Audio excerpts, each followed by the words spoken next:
beast, discussing the heat in the streets. Take over the west and the east. I got what you need, a dose of this vitamin G.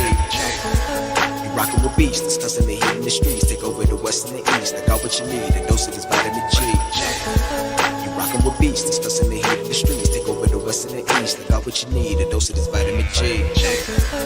Rockin' with beast, discussing the heat in the streets. I got what you need, a dose of this vitamin G. You rockin' with beast, discussing the heat in the streets. I got what you need, a dose of this vitamin G.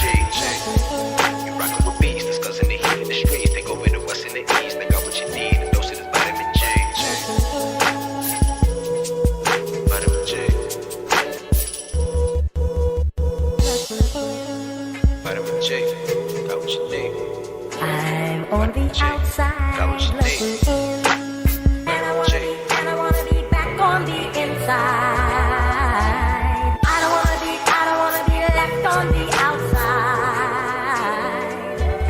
all alone. Vitamin G, got what you need. Vitamin G, got what you need. All alone. Vitamin G. Discussing that heat in the street, and we got just what you need on Vitamin G. You rockin' with beast, discussing the heat in the streets. Take over the west and the east. I got what you need, a dose of this vitamin G. You rockin' with beast, discussing the heat in the streets. Take over the west and the east. I got what you need, a dose of this vitamin G.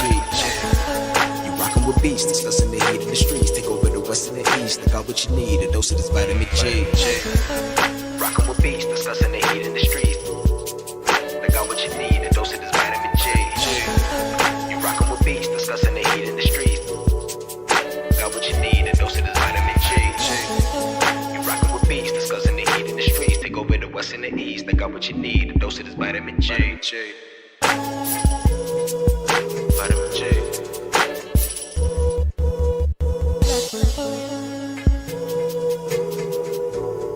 I'm on the outside looking in, and I wanna be back on the inside.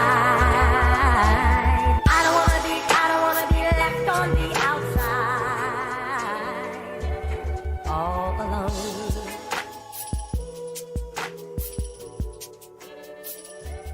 All alone.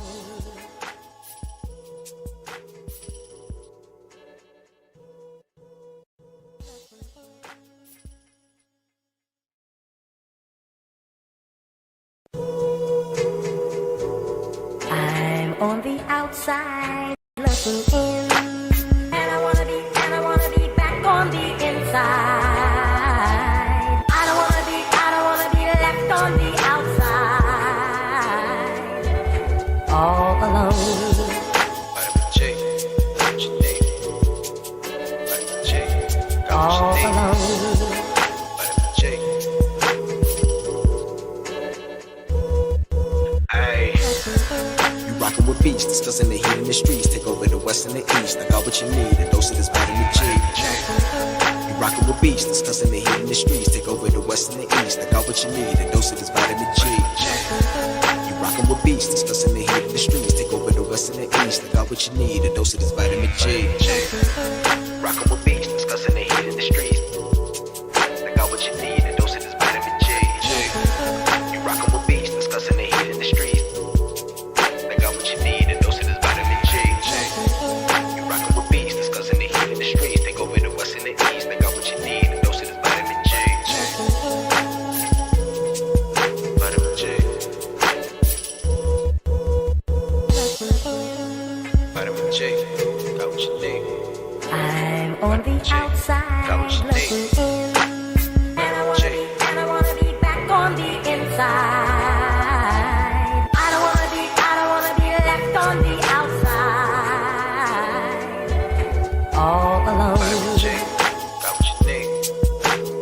Vitamin G, got what you need. All alone. Vitamin G.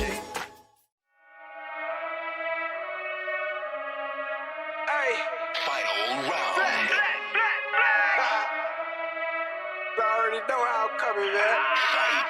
Yeah. Try run the town.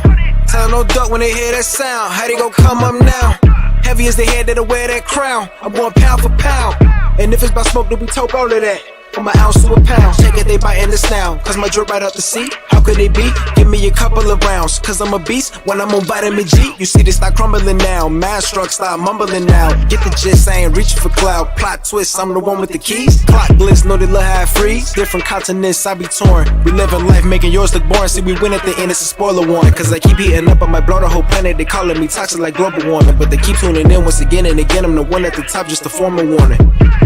Truly, I'm De Niro when it come to movies. Get De Niro, entertain the groupies. Habanero if you come pursue me. But I hop on the gang, too busy rolled up whenever my girl getting moody. Link up with the gang, we all go insane. Catching them doors on the duty. On the stick, see I'm locked in. Bought a box, I was like 10. Back then, used to box, nowadays they ain't throwing hands. Mama said we got more advanced. One thing about me, I adapt, bought a Glock fin. Keep me safe from the block in. The game kept me off the block. Ain't got flex about looting my Ruger. I can shit on you with my computer. See my graphics card costs more than your damn job can afford to pay you. And my monitor, big as hell, detail, so I can see when I spray you. To reload the clip and record the clip is go all say to that SSD. Know a whole lot of trill game heads like me wanna see tune into that VGP.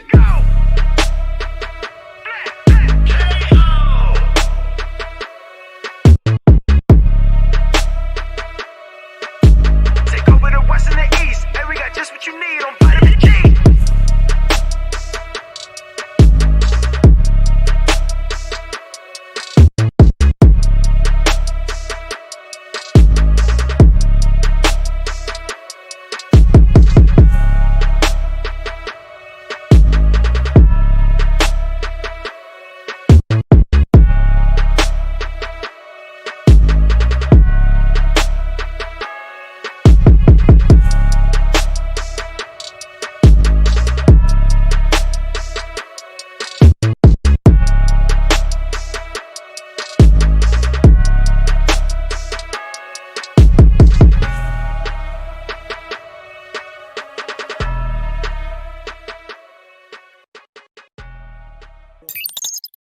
What's going on, everybody? It's your boy Dante Crisis back with your weekly dose of vitamin G, and with me are the Teenage Mutant Ninja Turtles of the video game podcast land.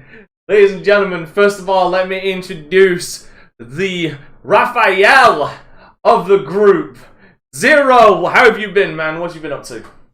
Raphael? Oh, that's alright, I guess. You're not angry enough to be Raphael. You be more Donatello. Hot take. Raphael's the wackest turtle.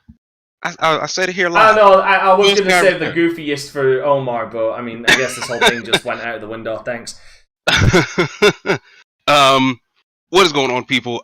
Nothing much, man. Life has gotten away a lot of what I had to do, so I have not been able to play a lot of video games.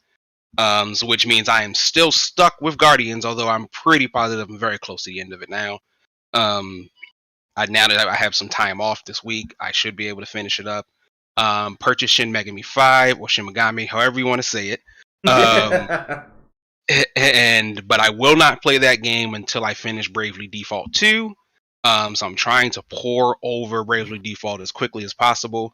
And then finally, I picked up and started playing Final Fantasy: The First Soldier, which is you are part of the problem. A little bit of that. You are part of the problem. I played that too. You are part of the problem, sir. Muted Mike. Hey, it didn't cost me anything. I was intrigued. It cost you your soul. It's surprisingly competent for a mobile Fortnite Battle Royale. They have a lot of good ideas. Of course, like always, I look and wonder, why didn't you just make this for PC? Why is it only on mobile? Because it is damn near impossible to play. And I even hooked up my PS5 controller to my phone to try to do it, but it's still... How do you do that? I want to do that. Hey, you can sync your... pretty much... Well, I guess it all depends on what phone you have, but... Well, I have an Android. Stick a USB to HDMI, you should be able to just jack it into your TV.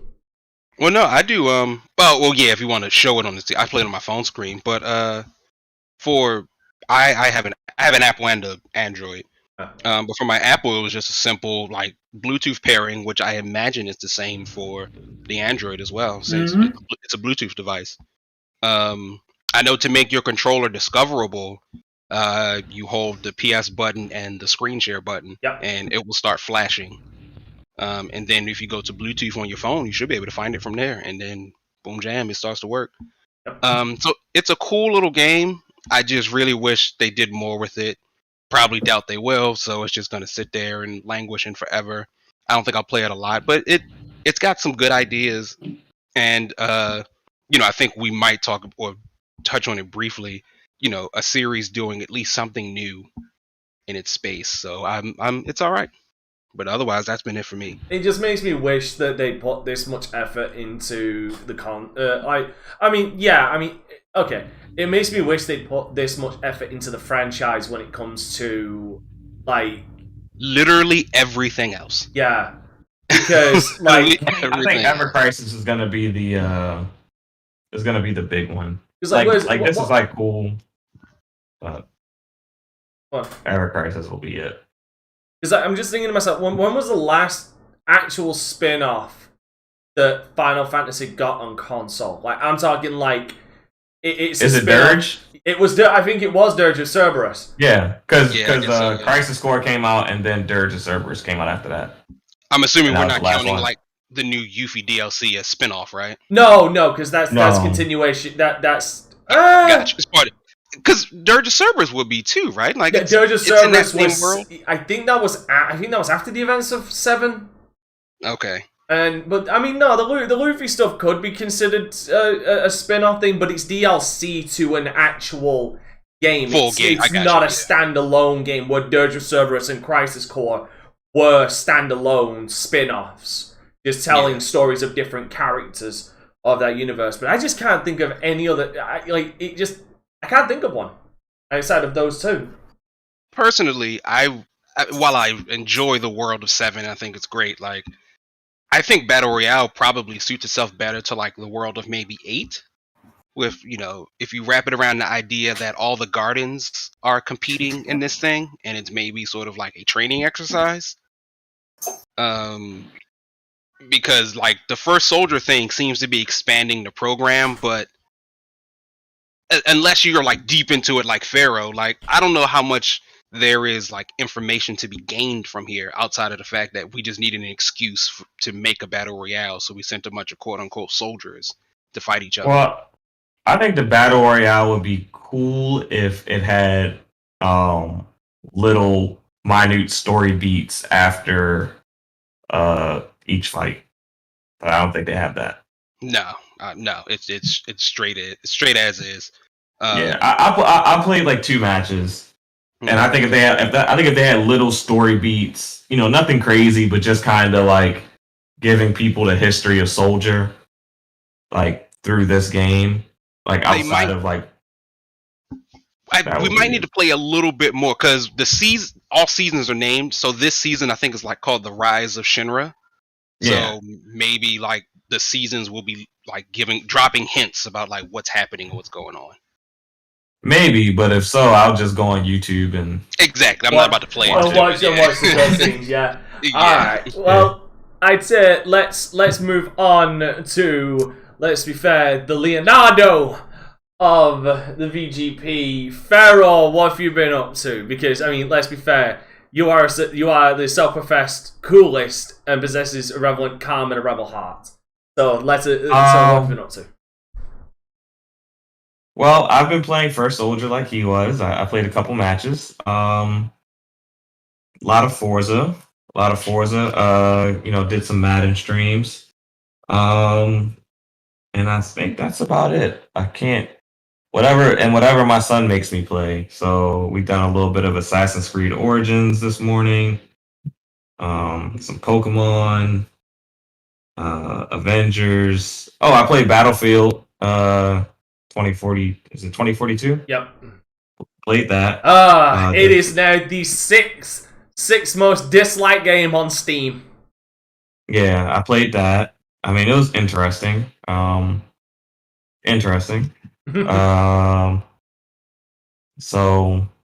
yeah, I think I played. I played Back for Blood. That was also interesting. So I played a couple of those. Yeah, I played Back for Blood immediately, like right after this cast. And it was cool because I could just play it on cloud and didn't have to download it. And so that part of it was cool, like the cloud experience and how that played out. But other than that, it was all right. Yeah. It didn't suck me in at all.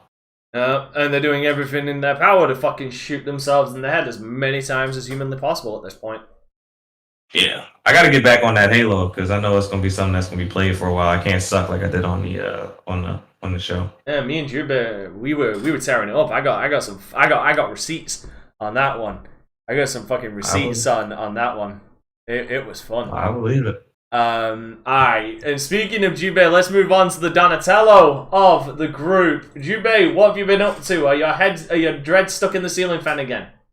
No, I'm more Casey Jones than Donatello. You feel me? So. God damn it! It's like everybody's trying to fucking sabotage my fucking shit. I didn't sabotage you. I just No. I've been good this week. I've been playing a lot of Halo. That's pretty much the only thing I've been playing. Yeah, playing it at work. Played it when I'm not at work. It's kind of addicting. It's scratching an itch that I haven't had in a long time. Yeah, I can agree, especially with the games we played. They were fun. They were fun. Even we didn't win all of them, obviously. No, but the ones we did win, though. No, the ones we did win, though. The ones we did win were fucking hilarious. Yeah. Ah.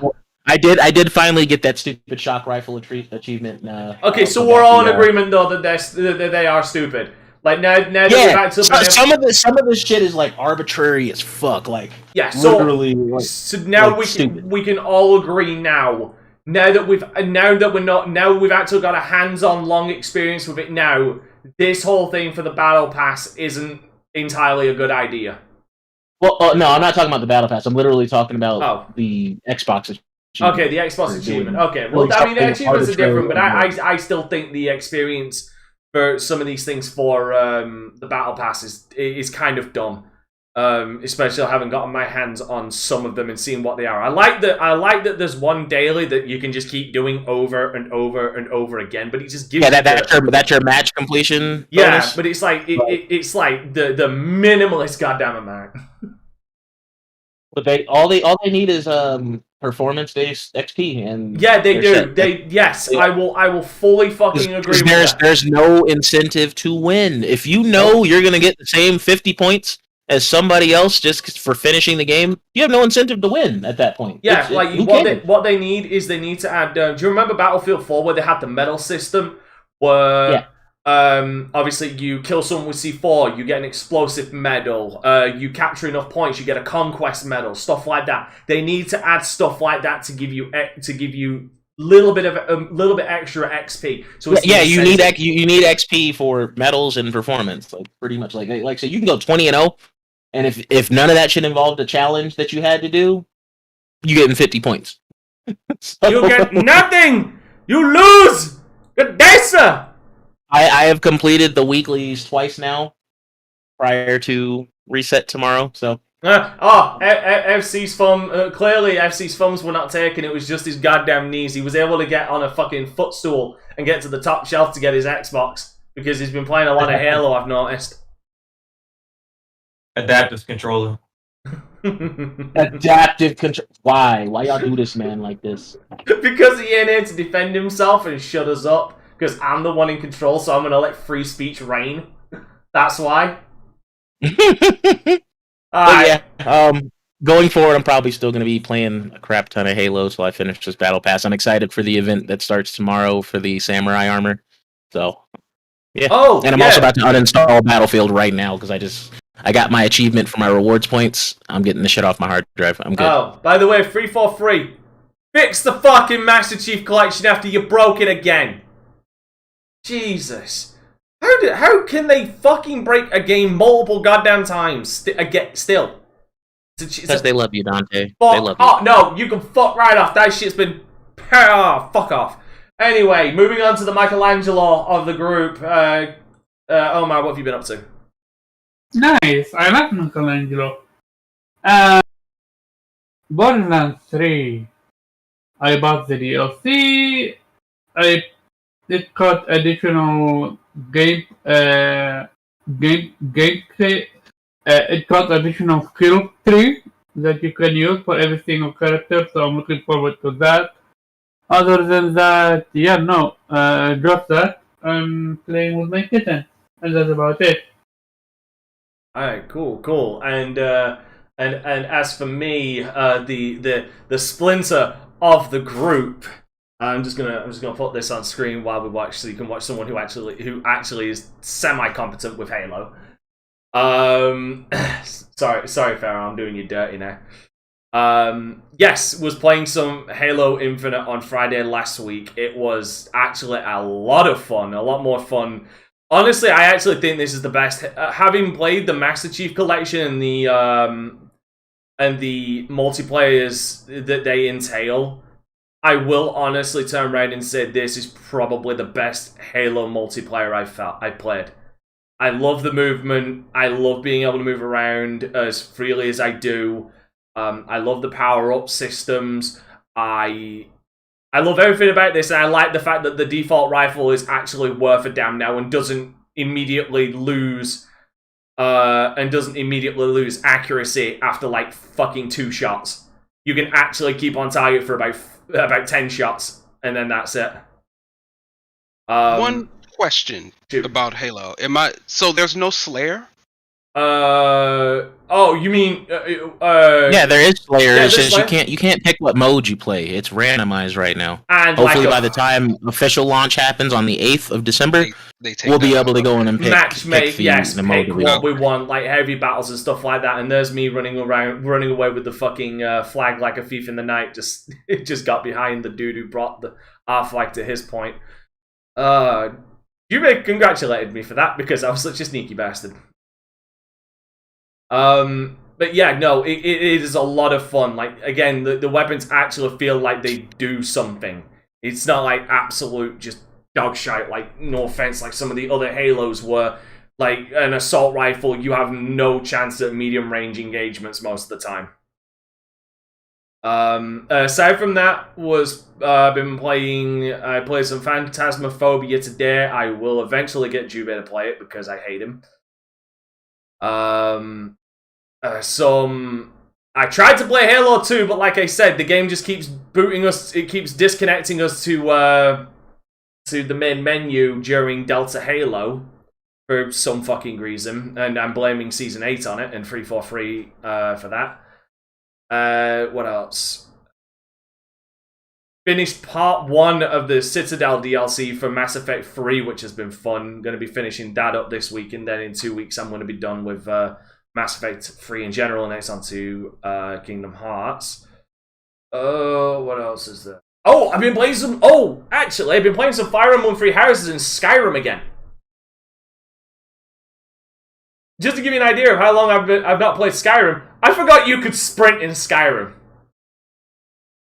It's been that damn long that I forgot sprint was a thing in Skyrim. Excuse me? Was. I legitimately forgot because I went from Oblivion. I've not touched Skyrim in probably like 3 years.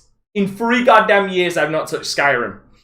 And the last Elder Scrolls I played was Oblivion for my streams, and that doesn't have a sprint. But I've been playing some Fallout 4, and I was like, was it this that introduced sprint into like Bethesda games like Elder Scrolls and Fallout? And then I'm playing Skyrim, and I'm like, oh no, this does have a sprint. It's just for some reason toggled to fucking alt. I don't know why you have alt to sprint, but you are fucking committing heresy for that.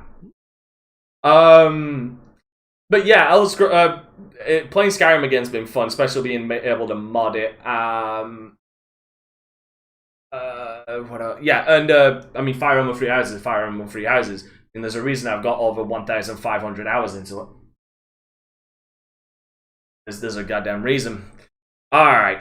Now, let's move on to the first topic.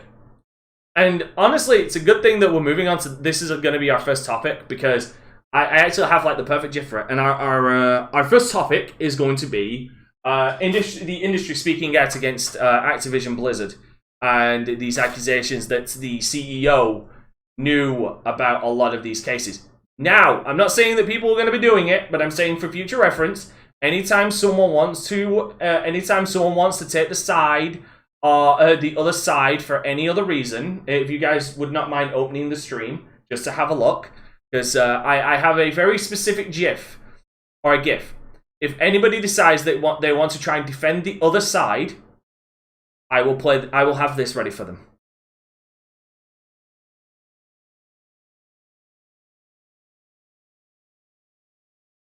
So you can literally play devil's advocate. Wait, absolutely not. All right, I'll admit I like that one. That was good. You can finally play people. We finally have a visual representation of when someone is playing the devil's advocate. It was either that or some kind of scene with Al Pacino and Keanu Reeves. But I figured that one would be the funniest. Alright, but yeah, so Jim Ryan, Phil Spencer, and assorted others have now spoke up against Activision. PlayStation have even removed Call of Duty Vanguard from the featured list on the PlayStation Store. Here's my thing with this. It's not enough. Like, it's cool to speak out, but you're still in business with them.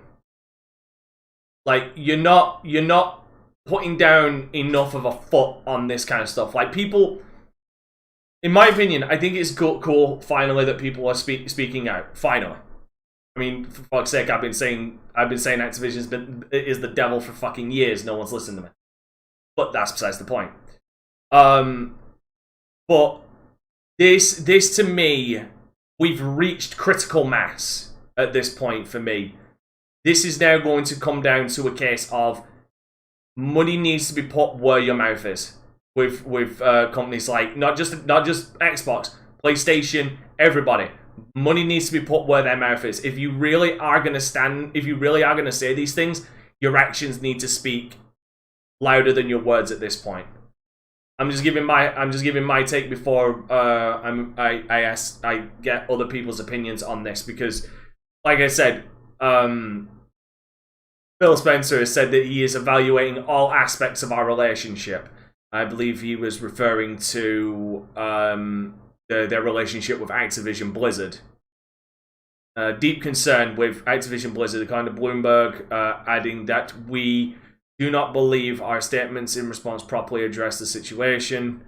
And in a private statements from Sony and Microsoft, obviously don't carry anywhere near the same weight as if the companies publicly called out the situation. Because again, these were not public call-outs, these were private ones amongst employees of these companies. So it's still internalized. They're not openly full-on saying it. So I just want to get people's opinions. In fact, seeing as Phil Spencer was the latest one to talk about it, Jubei, what are your thoughts on this? Do you feel like more should be said and done by these companies, or yeah? Okay, go on. Yes, I do.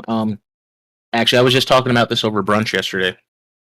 Ooh, check out this man! Check out this man talking about brunch. Fuck. Go on. Sorry. Yeah. So, just saying that isn't enough. Taking them off featured isn't enough. You have to, in order to promote real change, you have to affect the bottom line in some way, shape, or form. And just saying this does not, because the average person that buys Call of Duty doesn't give a shit. You feel me? Like, majority of people that are out here buying Call of Duty supporting Activision and shit, they could literally care less. Well, the average person doesn't even know. Exactly. That's the other thing. If I'm buying my kid Call of Duty for Christmas, I don't know that they have a sex thing going on. And that needs to be more publicized. That needs to be just out here.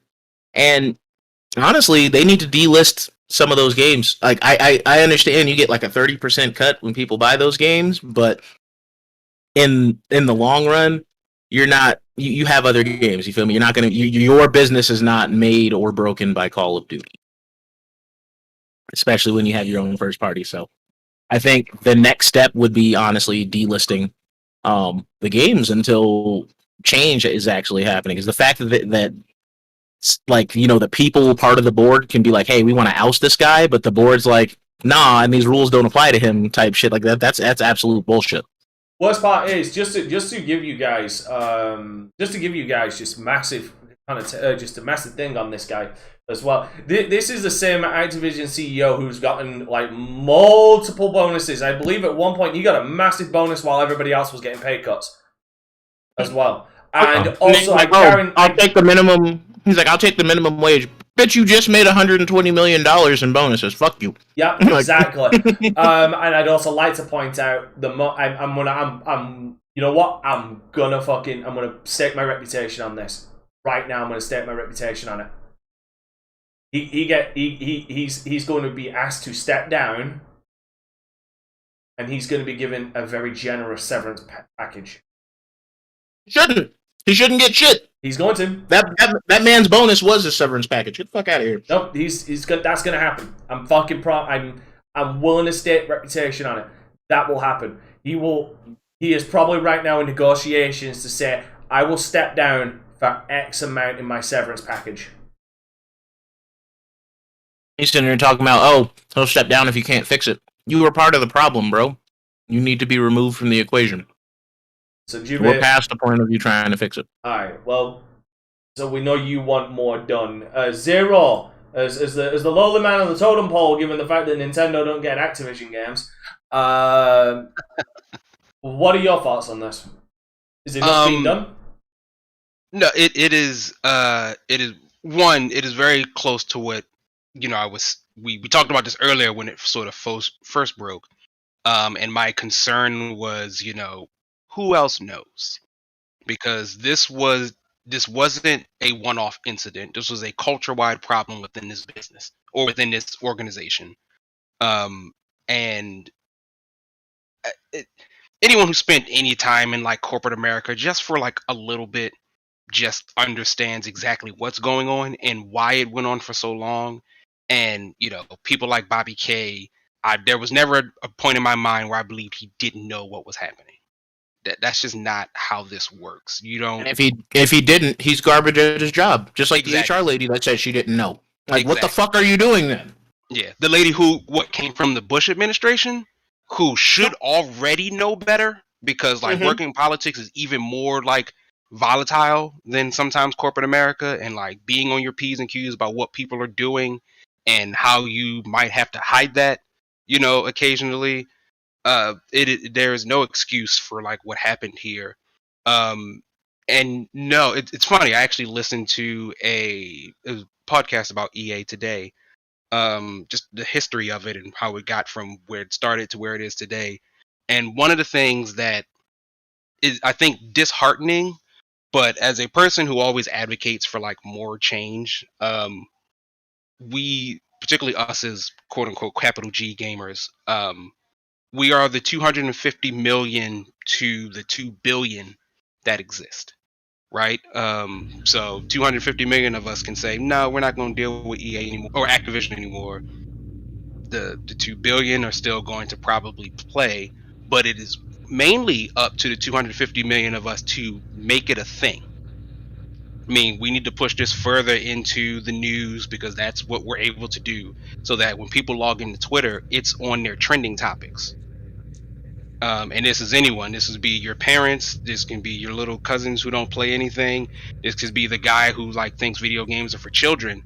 But like, it should pop up on their trending thing, or on MSNBC, or Fox News should be taking it, or any of these sort of organizations like should be sort of helping to push this forward, because it's not a video game thing. It is a business culture thing that I think, truth of the matter is, most people know that Activision isn't the only one. They're just the one today. And so part of the idea is like, you got to keep your foot on the neck. The general public at large might forget, we won't. And so we sort of have to continue to push that charge. So no, it's really not enough. but this company's only going to do just so much as it needs to do. They'll keep him on. They'll keep him on board until it starts affecting their bottom line. And all the changes that are being made, what we want in a better world, the changes will be made because they recognize a problem. Right now, the changes are being made because we are trying to force them to make them. So the idea for me is like we have to keep forcing them until eventually they get somebody in there who does these things without being told to do them. Like we have to treat them like the children that they are, and slap their hand when they do something wrong and continue to do so, or effectively get them out of there. Jube, you guys made a good point. I'm going to stay until I fix it. Well, you're part of the problem. You can't fix the problem when you are the problem. Like, you're not qualified to do so, because if you could, you would have done it a long time ago. You saw a problem happening and ignored it, and only now you want to speak up about it is because it's beginning to hurt you. He didn't just ignore it. He was a part of it. Yeah. Let's be honest here. He had to. He was a part of it, right? Like there's no way he wasn't. He provided shielding. I absolutely guarantee people reported shit to him, and it just got swept under the rug. Exactly. And you'll see this in and out across companies all across America, the world. This ain't it's a uniquely American issue. But from a gaming perspective, it is up to people like us to continue to push this. That's why I'm very left-leaning, if you will, when it comes to what goes on in this industry, because no one else is going to do it. The general public isn't going to care unless we make them care. And the only way we can make them care is to keep this in the news, to keep this a thing, to make this far more important than most people think it is. Because I don't blame anybody for not knowing. If you're not a part of this space, you probably don't know or won't care. In the same way that something horrible could be happening in the fashion industry, I don't know. It's not my space. It's not the place where I hang out at. So Activision is doing the bare minimum. And good on the workers for saying we're not gonna we want to leave, or we'll walk out performing these strikes. This is why maybe unions and stuff is beneficial to the video game industry, because now perhaps these people don't have to lose out on something, which is part of why I always say we cannot let these companies hold us hostage for their workers.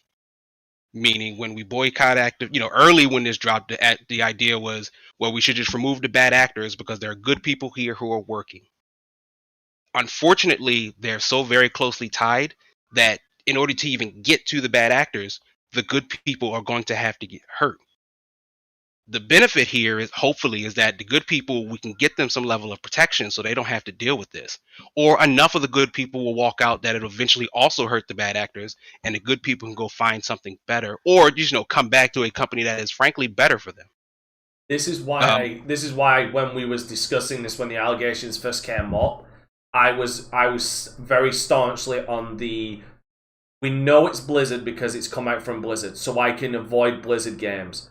But I need to know, because I even said it will eventually come out.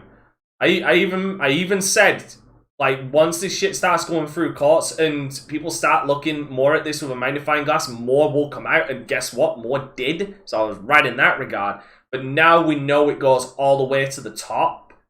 I can officially go down and say, no, Activision-Blizzard, just Activision-Blizzard in general is now complete fucking no-show for me until shit improves. Yeah, and and I would say, and I'll end it, do not understand that it is not you, as in you, i.e. you, the gamer, for not buying the newest Call of Duty or not supporting Overwatch, who's hurting the people who make these games. It is people like Bobby K. It is people who had the Cosby Suite. It is people who did all these things that caused this to happen, who are hurting these developers. These are the people who are supposed to be helping them. They have a symbiotic relationship of pay and produce. All we do is just purchase their products. But if you are building a bad environment, which I think that your products aren't worth sort of entertaining or continuing this level of relationship that we have, that's not on us. It is on their bosses who have failed them as employers. That like they're supposed to make sure they're well so that their company does well. They failed them, so don't feel trapped to say that like, oh well, I still got to support Activision because you know these nice working devs at the Diablo team didn't do anything wrong. They didn't do anything wrong. It's not on you to protect them. It was on the company to protect them, and they failed them. And so when they fail them, unfortunately, things have to happen this way until we can get some better changes and better protections for these people who do the right things, who come in every day, do their job, and particularly for the ones who actually stand up and say like, hey man, like, one, don't invite me to any Cosby suite. 2, we don't need to have this at all, dude. 3, don't put your hands on your coworker. Don't send them weird emails. Don't do this type of stuff because I'm not going to stand for it. But I'm not leaving. I'm making sure you leave before I have to. And remember, if you do get invited to the Cosby Suite, don't eat the pudding. Gross. Did they still make? It was Jello. Jello. There's something in my pudding. Alright, Farrell. What? Before you continue, question: are you gonna cover also this how Blizzard first woman co-head resigned due to being tokenized, marginalized, and discriminated? I wasn't planning on it, but I guess we could. What I would say, to keep it all wrapped around, Omar, that is another one of those half measures that they were trying to do, where it was, don't pay attention to what the left hand is doing, just look at the right hand. So they were like, hey, look, guys, we got a girl in charge now. Aren't we good? No. It's look at what the left hand is doing. Don't pay attention to the right hand because the right hand will just come around and slap you because usually people are predominantly right-handed, so that's the one you slap people with. Wow, check your privilege, Dante. I am not right-handed. Wow. So you use the devil's hand, do you? You use the devil's hand. I'm just saying, like we have rights too. And stay away from the Cosby barbecue sauce too. Oh. But I think it was, to me, to answer your question, I think that was a very poor half measure. That frankly was embarrassing, and that we should be leaning on them for like, what are you doing, guys? Like how is that supposed to make this better? You gave us a gland-headed measure, which like we want change. You just said, look at this girl. You gave a thirsty man a drop of water. Yeah, like at least to me, those are the type of piss poor half measures that like I think are even worse than like sometimes what they do. You gave a malnourished Ethiopian child one single fucking Cheerio. Well done. You've saved the world. It feels like you're actively trying to insult my intelligence about what you're doing. You are Bono going through Africa saying, yeah, yeah, yeah. Sorry, South Park. I've been watching South Park a lot recently as well. Farrell, what are your thoughts? Because I think we're all on a consensus that more needs to be done at this point. I think it's a step in the right direction. I don't know exactly what power Sony and Microsoft have at this very moment. Oh, easy! I can tell you. No, I can easily tell you what power they have because. Sorry, not to cut you off. Well, as far as I'm talking about as far as contractual obligations to Activision. I can, dude. You're a businessman. You know business. You know for a fact that a company like Sony or Microsoft would not get into a contractual obligation without having a way out for themselves. Having a way, but I doubt that you having a scandal would be in the contract unless your lawyers are really smart like that. I mean, if they are, they are. They got Microsoft lawyers. I don't think even the best lawyers may not anticipate a company-wide sex scandal bringing you down. So I mean, I don't know, but I mean, maybe the language is so broad, but lawyers then Activision lawyers counter like, nah, this language is too broad. So I don't know exactly what freedom they have, but the fact that both platform holders at the same time are speaking out, and Xbox saying that they're gonna consider their options. Okay, I don't think you heard me clarify this. They're not speaking out; they're speaking in. These were private conversations and memos within Stack. That leaked out. that somehow got out. Okay. Well, at least we know that that things are taking place. They may not be fast enough for us, or for the people working there, but it's good to know that these issues aren't falling on deaf ears. I do find it interesting, as far as American media is concerned, that this isn't a bigger topic. That shocks the hell out of me. I'll let you continue. Because okay, it surprises me in two ways, and the two ways that it surprises me is, one, we've had the big sex scandal with the Me Too movement and everything else. Like, when everyone else has a sex scandal, it's not a big deal. I mean, it is a big deal, but when it affects the video game industry, it's not a big deal. And I don't know if it's because it's the video game industry, but to me, if you want women working in STEM, you don't want STEM jobs to be associated with a bunch of men that are going to sexually assault you.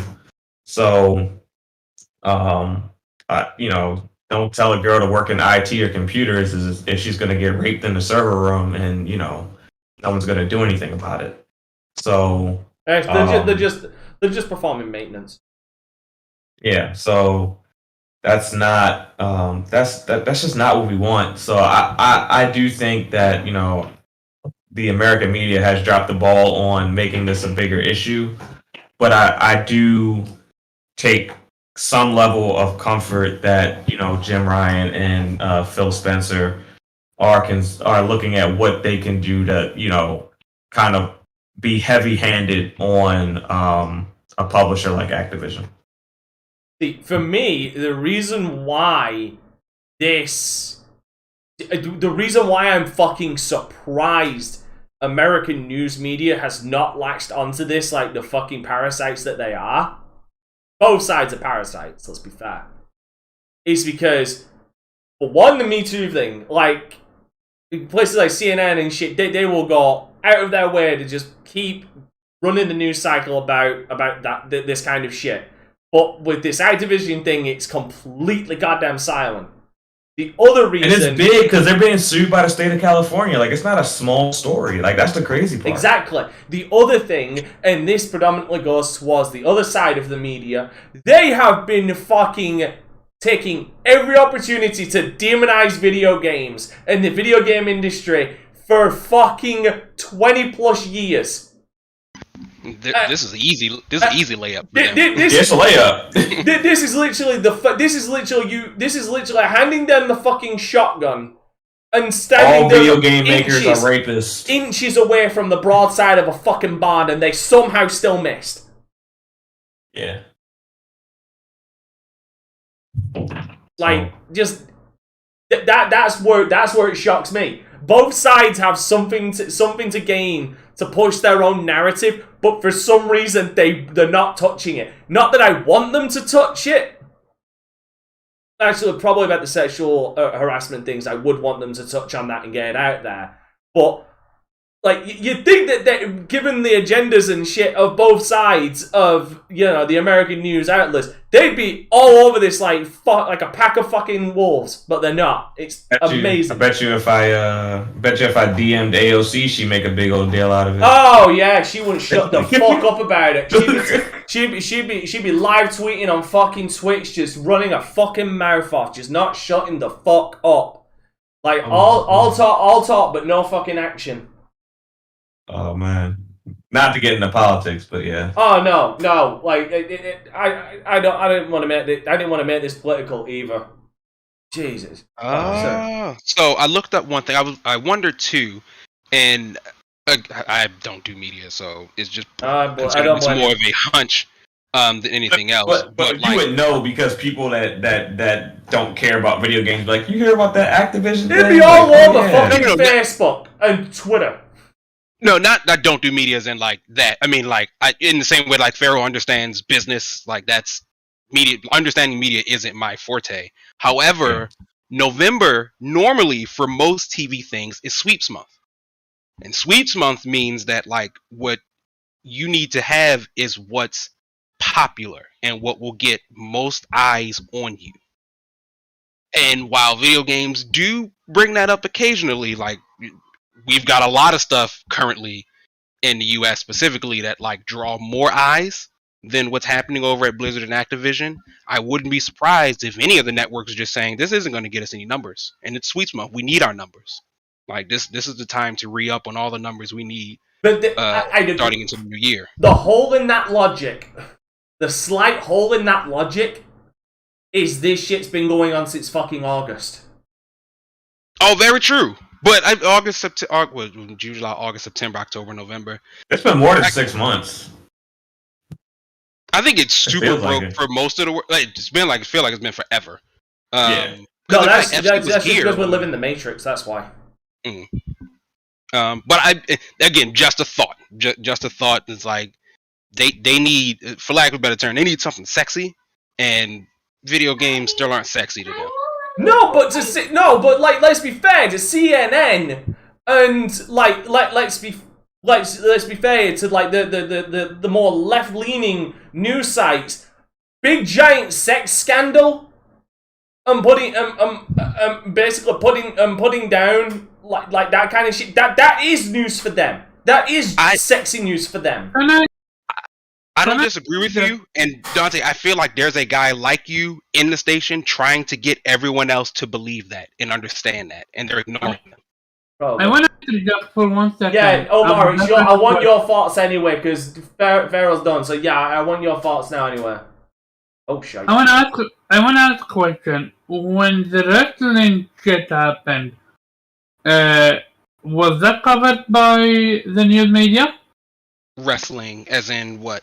I'm sorry. Pro wrestling. Yeah, I know what he's talking about. There was no, it wasn't, which is even more surprising. The only one that I know of was the one involving Enzo Amore, where he got accused of things by a woman in Phoenix, Arizona.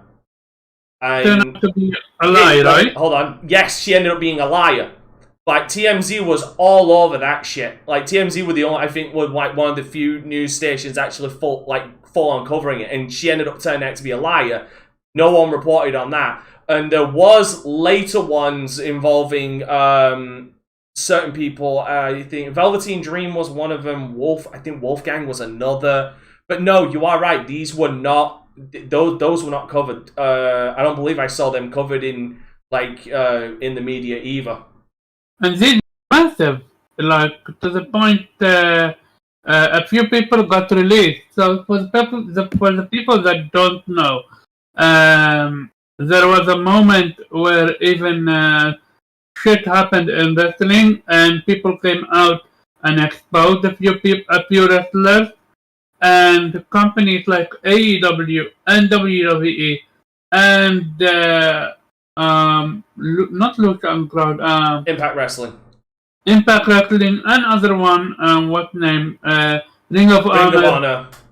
And there's also Stardom. Like a lot of companies, they released wrestlers. Like that was a massive big deal, and yet cricket from the media. So it goes to show sex sells when it sells, but it doesn't sell when it's a difficult topic to talk about. Sex sells when it's political. Yeah, no one wanna cover it because what you gonna say? You're gonna admit that this shit is not cool and it should not be happen? They don't care about that. They only care about if J-Lo is fucking someone and they're gonna say, oh dude, look at J-Lo fucking this or doing that or doing this or doing that. That's all they care about. Oh, who's Kim Kardashian fucking after exactly. Divorcing Kanye? Pete Davidson. Like before this whole situation with what's called Activision. Look at Ubisoft. We're now making the Ubisoft thing predates. Actually, you almost got a fucking point there. The Ubisoft thing actually predates the Activision shit, and that was never covered, but we talked it. I wonder if it was pretty big in French media. I don't know. I actually do recall somebody here bringing up the fact that it was brought up in French media. Yeah. But I mean, it sounds like, based on how you're describing it, Omar, and what Dante is sort of co-signing, a lot of, which isn't surprising, right, for us. A lot of times, people don't care about nerd shit. Like, it just seems to be like I think if you're like, again, if you are a Dante and you're an Omar and you're, what the fuck? No. Hold on. Did stream stop? No, for some reason I was kicked out of the fucking stream. Oh. FC! Anyway, Yeah, I mean, I was just saying, like, you know, you guys are trying to make the very right point, like, bro, because, and the higher ups are like, wrestling, video games, that's nerd shit. See, no, here's the thing. Get away from me. I would somewhat that's agree with crazy this. though. If we're literally saying that like it's okay for like certain segments of people to be like sexually violated, it's not worth talking about. Here's the thing. I would agree with this. Yeah. I would agree with this if it wasn't a case of if you look at the money metrics. Because money makes the world go around, and these news outlets, no matter what, they love talking about money. Okay? The video game industry, like, they absolutely love talking about who gets Me Too'd in Hollywood. Right? The video games industry is literally bigger than Hollywood right now. You're right. However, the only thing I would use to counter, and you know, of course, I'm not disagreeing with you guys at all. It's just merely a perspective. No, I get you. Hold on. Wait. I got something for that. There you go. Ha, devil's advocate. That, you know, you could walk down the street, just name me 5 celebrities, anybody that can get you one. Name me 5 developers. How many people even know who Bobby K is? I would agree with that. If we're talking about like companies and pointing out individuals to individual celebrities, I do agree with that. Yeah, because you know, unfortunately. Can I add one thing to that? How many people in the gaming industry know who Bobby K is? That's a good point too. I didn't know. Well, that's because you're an uncultured swine, Omar. But we forgive you and love you for that. And like, you know, so it's like, and unfortunately, you know, names help sell things. Like, a good amount of people probably don't know what Harvey Weinstein owned or operated in Hollywood, but they know his name, and they know well enough to know. Until his news story dropped out. Exactly. So they knew well enough to be like, no, you know, don't mess with this dude. Even though, like, the Weinstein Company has been on, like, everything for decades. Literal fucking decades. Yeah. So, like, again, I agree with you guys. It just feels like, unfortunately, a lot of news media is saying, like, nerd shit, we don't care. It's sad and unfortunate. And that's why I keep saying, like, we got to make them care. We got to make it interesting to them. We got to, like, keep this joint trending on Twitter, because they won't do it otherwise. Well, to be fair, Omar, like... But I want to add to that. It's already juicy. Like, if you think about it with what's name, with the Ubisoft one, there was a rumor that one of the persons that was doing it was actually best friend with the dude, the French dude, the one that always Gilmore or something. Yeah. As far as U.S. story is concerned, having a rape culture and a business them having a Cosby Shrine room to celebrate raping women would make a pretty compelling story, you know, for your 6 o'clock news segment. You're not wrong. The Cosby Suite should have propelled this into, like, everywhere. Yeah, a whole new level. The only thing that would have tipped the Cosby Suite over, the only thing that would have just tipped it over into absolute parody levels is if you went in, you had to wear one of Cosby's ugly fucking sweaters. Which is the BS they tried to use for it. They would say the carpet looked like his sweaters. I was like, no, I don't think that's it. No, they had a full picture of that. They had a full picture of it. Yeah, it's like, come on, bro. I don't understand what's happening. And wasn't it a hotel suite? So that means that like in order for that picture to be there, like you had to actually buy the room. And someone had to bring, like, someone brought the picture. They framed the picture. They put the picture up because it wasn't there when they weren't there. They brought it every time they went to the suite. Oh god. Oh, I thought it was like a permanent fixture in the room. Like they like paid for like to have that room year round. Like my only question is was this pre or post Cosby outing as a goddamn fucking serial rapist? Because if it's pre, it's less suspicious. It was post. If it that's even more suspicious. And that's why they had it. I'm sorry. The fucking Silent Hill fucking siren would be going off in my head if I walked into a room and saw a fucking big giant picture portrait of fucking Bill Cosby. And like, remember, pre is kind of like hard to judge for Cosby specifically because the whole Cosby thing broke from Hannibal Buress, whose entire bit was about like, I don't understand how you guys don't know this. We've been talking about it for years. Like, he's like our age, so it's not like he stumbled across something new. He was like, yeah, guys, don't you remember, like, we've been talking about it for forever. Nobody knows this. And like then, like, just like R. Kelly. That's exactly what it is. Like, we've known this for years. We've just now started to do something about it. No, because now you had the actual proof to be able to fucking string the fucker up. Yeah.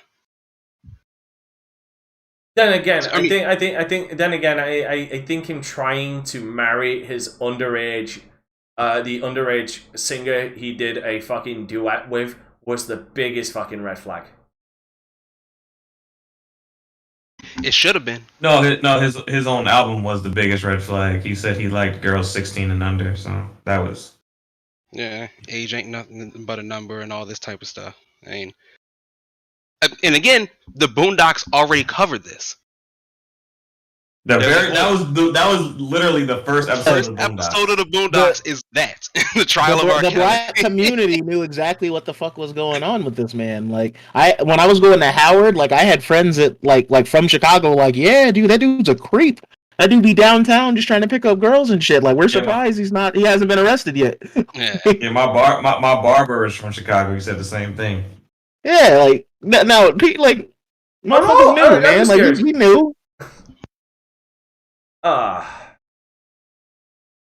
It's crazy, man. But again, coming back to the original subject, more needs to be done. Yeah, I said to answer your question, Omar.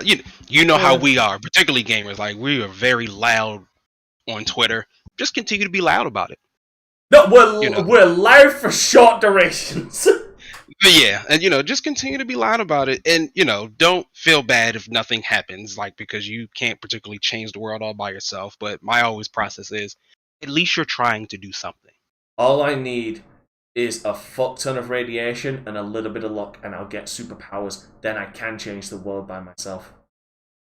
Yeah, either that, or just give me all the radiation. I'll make a dirty bomb, and then I'll change the world by myself. The views of Dante does not reflect the views of this podcast.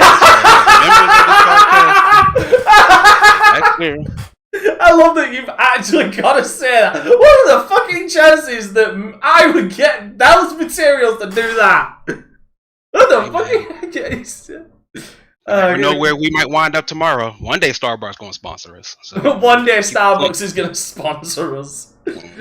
I've already turned around and told the guys the day we're sponsored by fucking Raid Shadow Legends is the day I say peace and fucking bow out. At least I can say Starbucks coffee is decent. All right.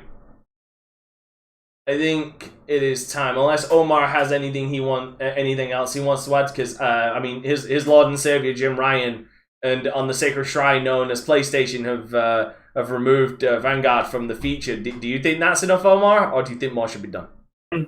As much as I think that's not enough, that's all we're gonna get. Like we've seen it with when you have a partnership, you're not gonna destroy the partnership, no matter what. We don't know that yet. You gotta give them time to figure out what they are legally capable of doing. Yeah, but we actually seen it with Microsoft when they were whole thing with CD Projekt Red happened. They were the only company that they didn't pull their game from because they were in No, partnership. Sony decided to remove the game. Steam didn't remove the game. Like, only PlayStation is the only platform that decided GOG didn't remove the game. No, sorry, GOG is owned by. I'm sorry, Epic Store didn't remove the game. Steam didn't. Yeah, Sony was the only one that decided. So Sony was the only one that decided to do that. Oh wait, hold on. That was because because they don't offer refunds where Xbox was offering refunds. Yeah, the Steam was like you can just have the money back, like just take it back type of deal. Yeah, I think but PlayStation's was different. They said we're just not selling this anymore. Currently, is it still not on the store? Oh no. I think Cyberpunk is back on the store. No, it's a I think it's back. one. I think it's back. Yeah. Okay. It's for $10, which is $10 more than what I would pay for it. But other than that, someone asked me the other day because it is on PlayStation Store because someone asked me if it was worth buying it on PlayStation 4. I turned around and said I think it is for $30, but I specifically said to them, look up Digital Foundry's recent Cyberpunk video for the performance, and if because I know the performance is vastly improved. If you think it's improved enough for you to enjoy it, then I would go for it. It's a good game. It just released in a bad state, like a lot of games. It's a decent game. But it was horrible. Oh yeah, it was fucking horrible. I'll admit, I loved the game. Fucking Just the Players who's watching us fucking loves that game. We won't deny that there was some fucking serious issues with that game. Yeah. Other than that, I am absolutely not surprised by this in the sense of we are not gonna see any change of it happening. Well, we don't care. And look at the sale numbers, like Call of Duty killed it, sale-wise. It's gonna happen. Casuals don't care. They're not us on Twitter or in game industry. They play Call of Duty and call it a day. Basically how it is. Fair enough. Alright, first of all, I think something needs to be addressed because I'm just looking at our stream and I'm thinking to myself, I hate the fact that they've gotten rid of the dislike button. I mean, it's still there, but it won't show me how many dislikes there are, and I don't like that. It shows us. Oh, it shows us in the things, but I like to see it in real time. It doesn't show the public. Oh no, I want it to show the public because I want the public to know how many people I fucking hate in the world. Also, oddly enough, the dislike button did seem to have some level of power in the mainstream consciousness. Oh yeah, it did. That's why YouTube doesn't want it. I guarantee you, YouTube got rid of it purely because of YouTube Rewind and all of these little celebrities they're loving to bring onto their platform because they want to be new TV, getting so many goddamn dislikes. That's what it is.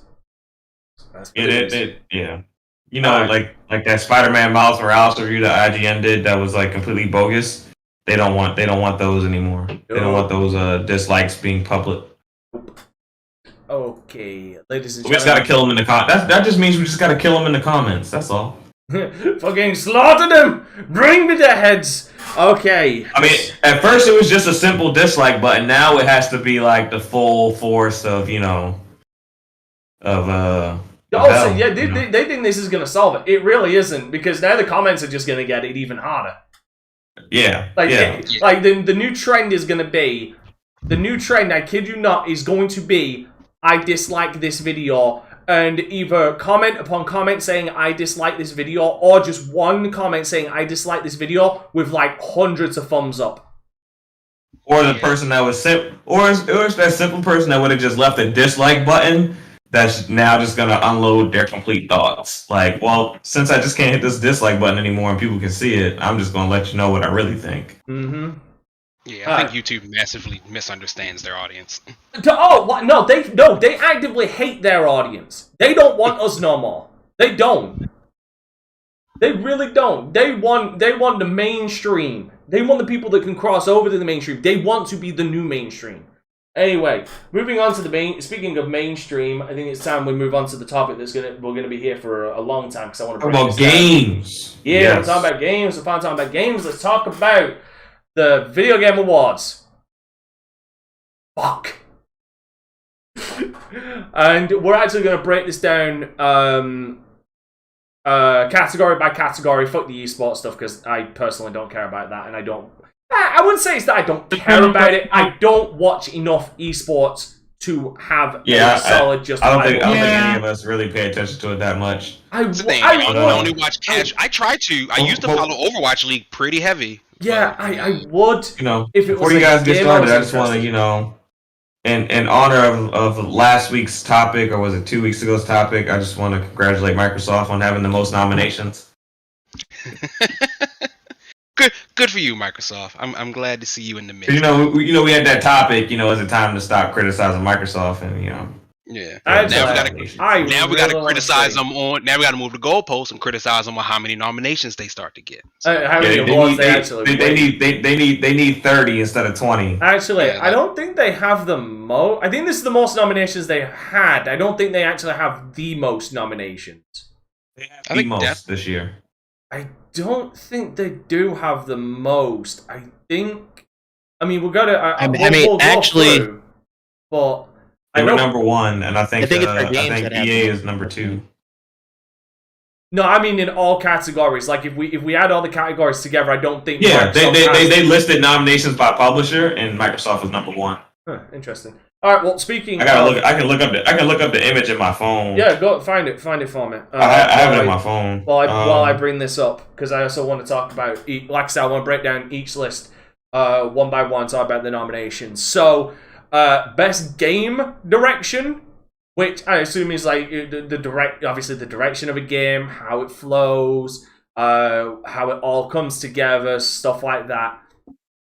Goes to your nominees are Deathloop, Psychonauts 2, It Takes Two, Returnal, and Ratchet and Clank Rift Apart. So you want me to send name them all by publisher? No, send them all. Send them to me. Send me that. Yeah, I'll send it. Let's see. Assassin's Creed Valhalla is $20 at GameStop right now for anybody of picking. $? No. Say this though, I'm enjoying Assassin's Creed, like the first one. Right. Right, so I mean, as far as like game direction, my personal thoughts on who should win this. Let me actually. I'm just gonna pick someone's. There we go, Jube. You're now the front focus because I want to be on this side of the screen while I talk. But people can still see you. It's just you're never on fucking camera. Oh, now he's on fucking camera. Now I gotta pick Omar. There you go. now Jube's on fucking camera. Fucking dick. Right. My personal opinion. Best game direction. Psychonauts 2. I would give this hand over fist to Psychonauts 2. I think it has the best. My issues with Tim Schafer aside. Though he seems to have chilled out a little, especially with his games and his public dumbassery. I will turn around and say the best game direction definitely goes to Psychonauts 2 as an overall package. Returnal, it has some interesting direction, but like some of the direction falls apart quite a bit. Ratchet and Clank's direction is the same in a lot of regards. It Takes Two. Yeah, funny enough, I've heard more negative things about that the more and more time goes on. And Deathloop, again, I enjoy Deathloop. I think me and Jubei agree on this one. We'll talk about this later. I think the story is interesting. I think the dialogue is funny as hell. I think the dialogue is amazing, actually. But I feel sometimes it rides the razor's edge on repetitive gameplay way too much, and sometimes cuts itself off at the knees, having to repeat practically everything until you get it right. But like I said, it's a balancing act there in the fact that sometimes it works real well, other times they cut themselves off at the knees. Jube, out of those, best game direction for you, who gets it? Game direction. I'm gonna also second Psychonauts too. To be honest, Okay. just a hell of a game. It was great. It was a great little playthrough. All right. Next on our little totem pole we've got going on, Omar. Best game direction. Does it go to Returnal, and why did you pick it? I don't like it, but I do think Returnal. I fucking knew it. Fair enough. If you think Returnal. Pharaoh. Best game direction. Who wins it? I hope someone's taking notes as well, just so we can see who. He's dead, who Jim. was right. He's dead. I'll hit you guys up later. I'm gonna make a sheet that we can all fill out our stuff on. I ain't filling out no fucking shit. What the fuck do you think this is? Work? Bitch, I ain't paid. Fill out the survey. The moment I am paid, the moment I'll start treating this like work. Otherwise, this is just an excuse for me to talk shit on the internet. Thank you very much. Once you fill out the sheet, then I we just can sent it to you on Discord. Did you get it? Yep, I got it. Finally. Right. All right. Okay, so... Had a kid issue, you know. Yes, okay, you are correct. 20 most nominations. Yes, 20 nominations to Xbox / Bethesda. Which honestly should just remove that and say Microsoft at this point. 11 for Sony, 10 for Electronic Arts and Square Enix, 5 for Annapurna Interactive, Digital, Devolver Digital, Riot Games, Sega, Atlas, Ubisoft. 3 nominations for Namco Bandai, Ember Lab, and Valve. Valve's on it? And 7 nominations for Nintendo and Capcom. Somehow Nintendo will win all 7 of those. Anyway, so Pharaoh, who wins Best Game Direction? Who are the nominees again? Your nominees are Deathloop, Psychonauts 2, It Takes Two. I'm not going to talk about the irony of that. Returnal, it's Psychonauts 2, It Takes Two, Returnal. And Ratchet Best Clank game direction? Best Game Direction. I'm a lean It Takes Two. I'm a lean It Takes Two. Jubei, slap some sense into your boy. It Takes Two. I mean, good game. Great co-op I'm just kind of like going off the energy I remember that game getting when it launched. I don't want EA to win that. So yeah, you don't want EA to win it, but I can see It Takes Two taking it. They still shouldn't win it. Zero, what about you? What do you think? Who should win this? I'm gonna actually go with Deathloop. I think that game just oozes style. It does all the way through. Very stylish. I didn't want to be that guy, so I went with the non-Xbox answer. It's stylish, but if we talk game direction, that's why I've got to go Psychonauts, because it oozes style, has great voice acting, and just hits all of the right notes. I get you. All right, next one is Best Narrative. So, we have Deathloop, It Takes Two, Life is Strange: True Colors, Jubei's Game of the Year, Guardians of the Galaxy, and Psychonauts 2. I say for Best Narrative, I'm gonna go Psychonauts 2. I'm gonna go Psychonauts 2. But I told Jubei this yesterday. I told Jubei this on Friday. Life is Strange is gonna win it for my progression points. That's why it's gonna win. But I want Psychonauts 2 to win that. Deathloop's narrative, though Deathloop's narrative is quite interesting, the problem is it's so fucking spread out that you have a chance to kind of like in that void you kind of have the problem of like your interest waning, if that makes sense. Where with Psychonauts, it seems to be constantly moving the narrative. Life is cringe. So Jubei. Life is cringe. Jubei, Guardians has a good narrative. I'm sure Zero would agree with you, Amadeus. Who would you say, Jubei?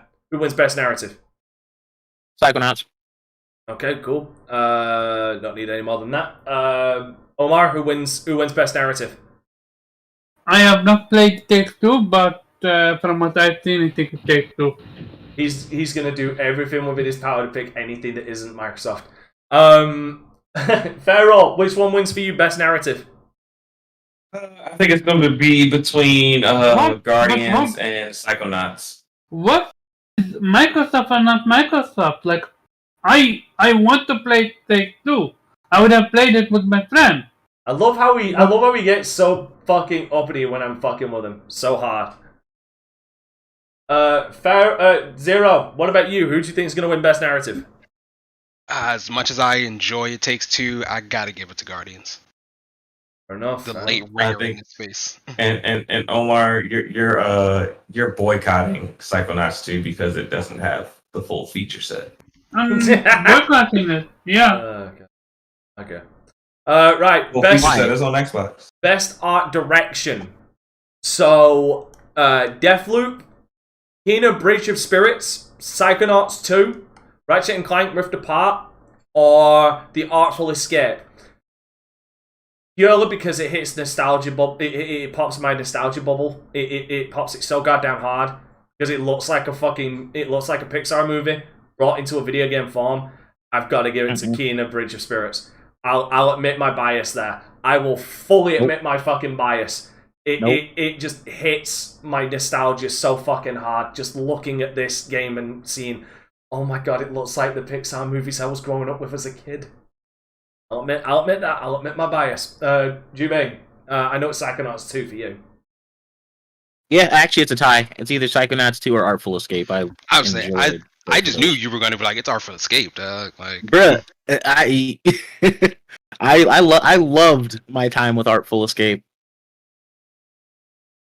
Fair enough. Omar. Kena. Pharaoh. Gonna lean Kena because it feels like an indie award.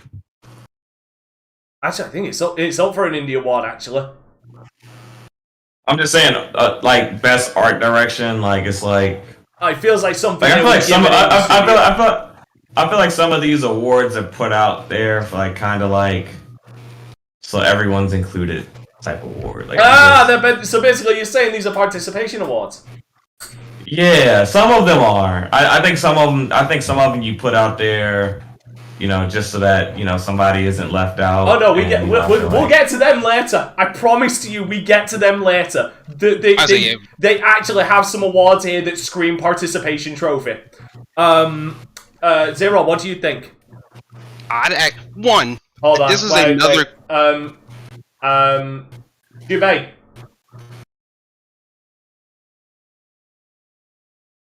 You already said Artful Escape. No, his microphone was going like off the fritz.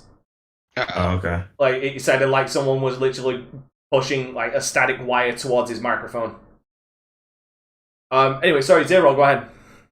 This is another category I actually felt that Returnal got snubbed in, and that once again it should be here over Ratchet because I think that Kena covers the Ratchet base.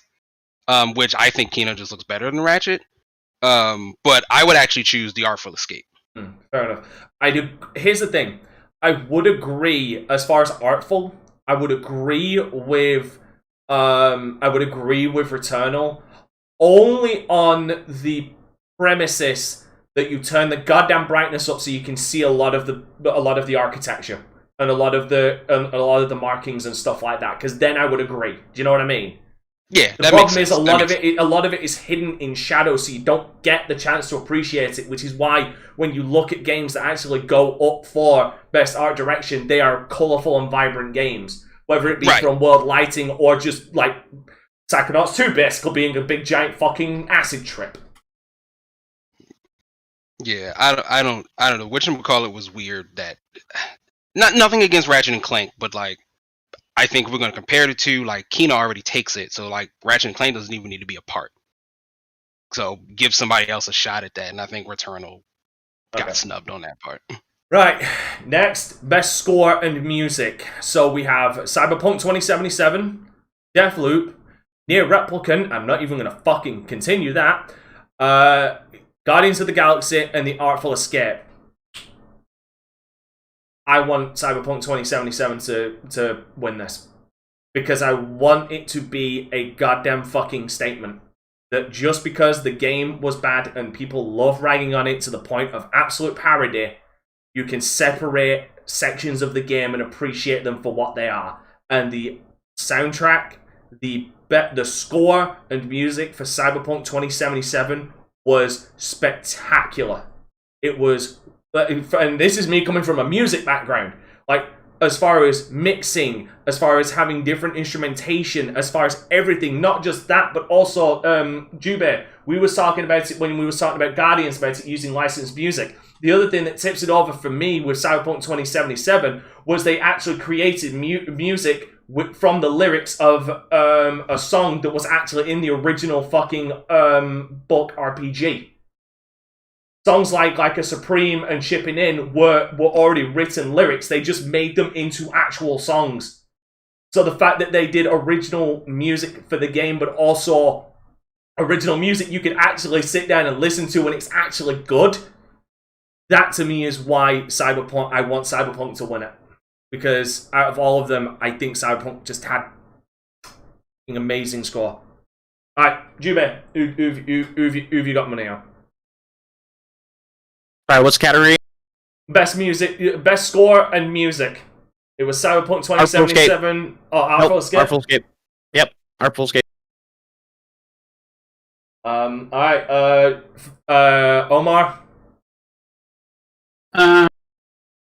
I have not played Nier Replicant, but I played Nier Automata. And yeah, Nier. I think it was a different poser. Pharaoh, what about you?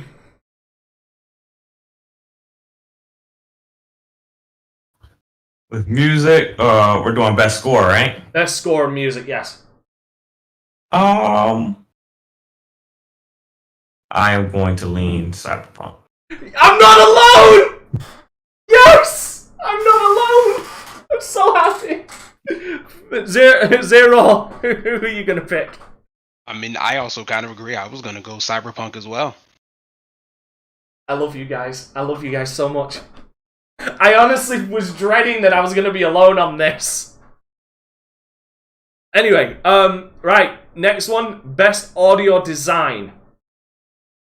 Deathloop, Forza Horizon 5, Ratchet & Clank Rift Apart, Resident Evil Village, or Returnal. Okay, now, I would say, for me, an audio design,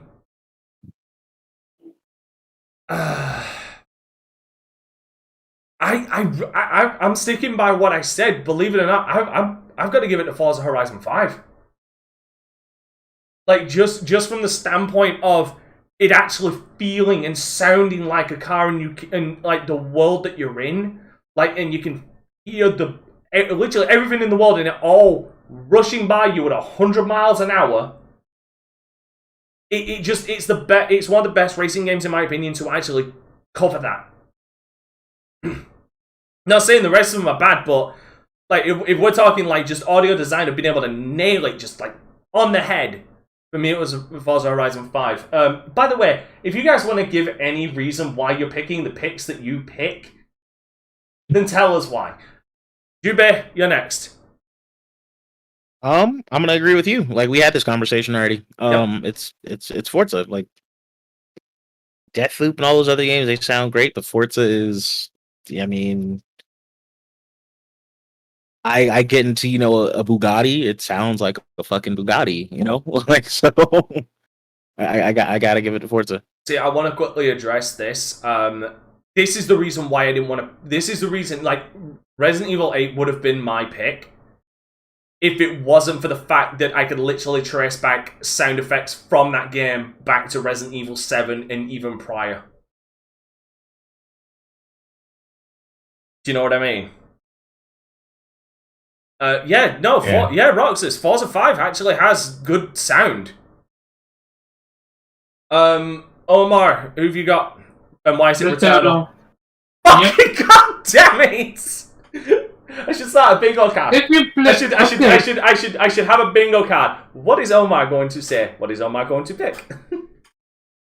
Okay, and the reason why is when you have a computer that you can literally are able to know when your super is ready without even the need to look at the screen. Like, the audio of Returnal is some of the best audio I've ever heard, and it's not even, and I am not even capable of using 3D audio because of my hard hearing. But still, Returnal got some of the best audio out there.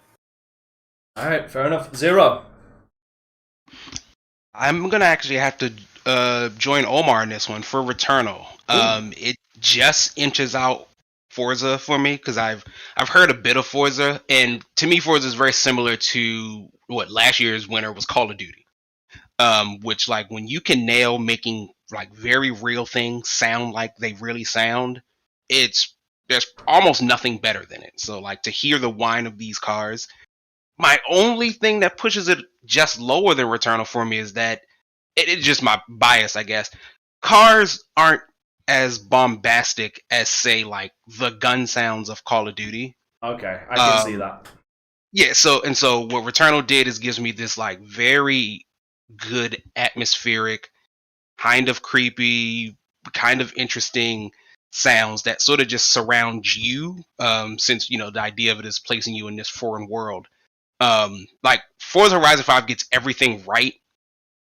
It's just not enough for me. Oh, Jube, you still good for buying me Forza Horizon 5? You are? Good, great.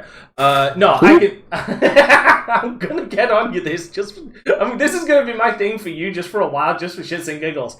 No, I do agree. See, the reason why I kind of gush over... And this is weird, because I'm not even really a racing car game guy, but the reason why I kind of gush over the kind of effect when it comes to racing games and their sound is I want someone to do a tech demo to give somebody a perspective of the change in pitch, the change in ambience, and the change in basically the engine sound.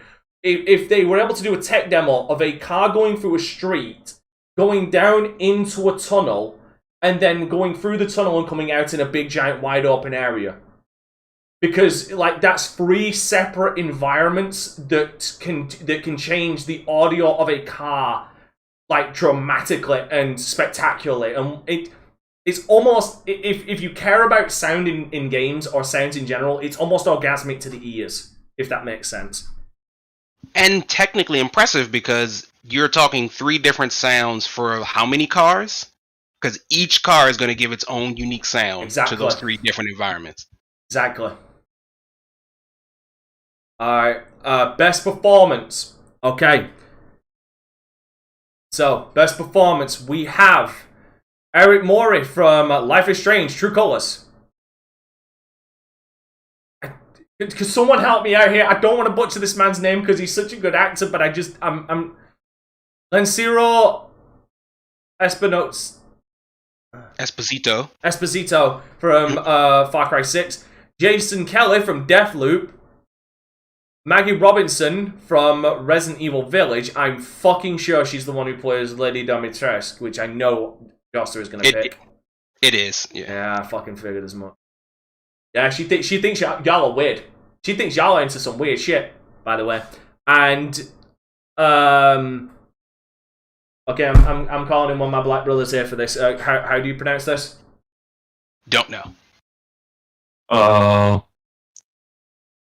Ozima. Ozima Yeah. Akaga. Yeah. Okay. Ozima From Deathloop. Akaga. Yeah. From I had to Deathloop. really lean in because letters are really small on my screen. Yeah, sorry about that. I'll buff it out, actually. Give me a second. I want to buff that. There we go. That should be much better. Right. I've got to give it to... Right. Hands out. Got to give it to Jason Kelly from Deathloop. The dude has a great voice. Can fucking carry a comedic tone. And can carry a serious tone. And he never... And it just... The inflictions and the emotions that he puts through his voice, like, you believe every goddamn word of it. He's so good. It was between him and just on the fact that he's such a good fucking actor and I can believe that he really wants to shoot me. It was either going to be Jason Kelly or it was going to be Esposito from Far Cry 6. Because the dude is just born to play a fucking villain. He has a voice. He just has a voice is all I can put it to. those would be my 2 picks. Jubei, what do you think? My 2 picks are either voice actor from Deathloop. Like those voice performances were phenomenal. I will give Esposito like a 1B. But like just because I like just even him from like the Mandalorian and shit. Like his voice, like he has a lot of like gravitas with. Yeah, he exudes fucking authority. Like, you can even you know like it being his likeness, like it's you still see you know him.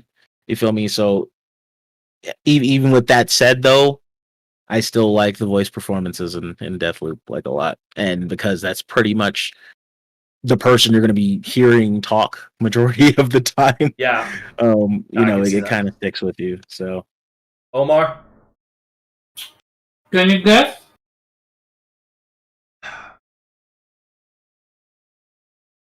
Maggie Robinson.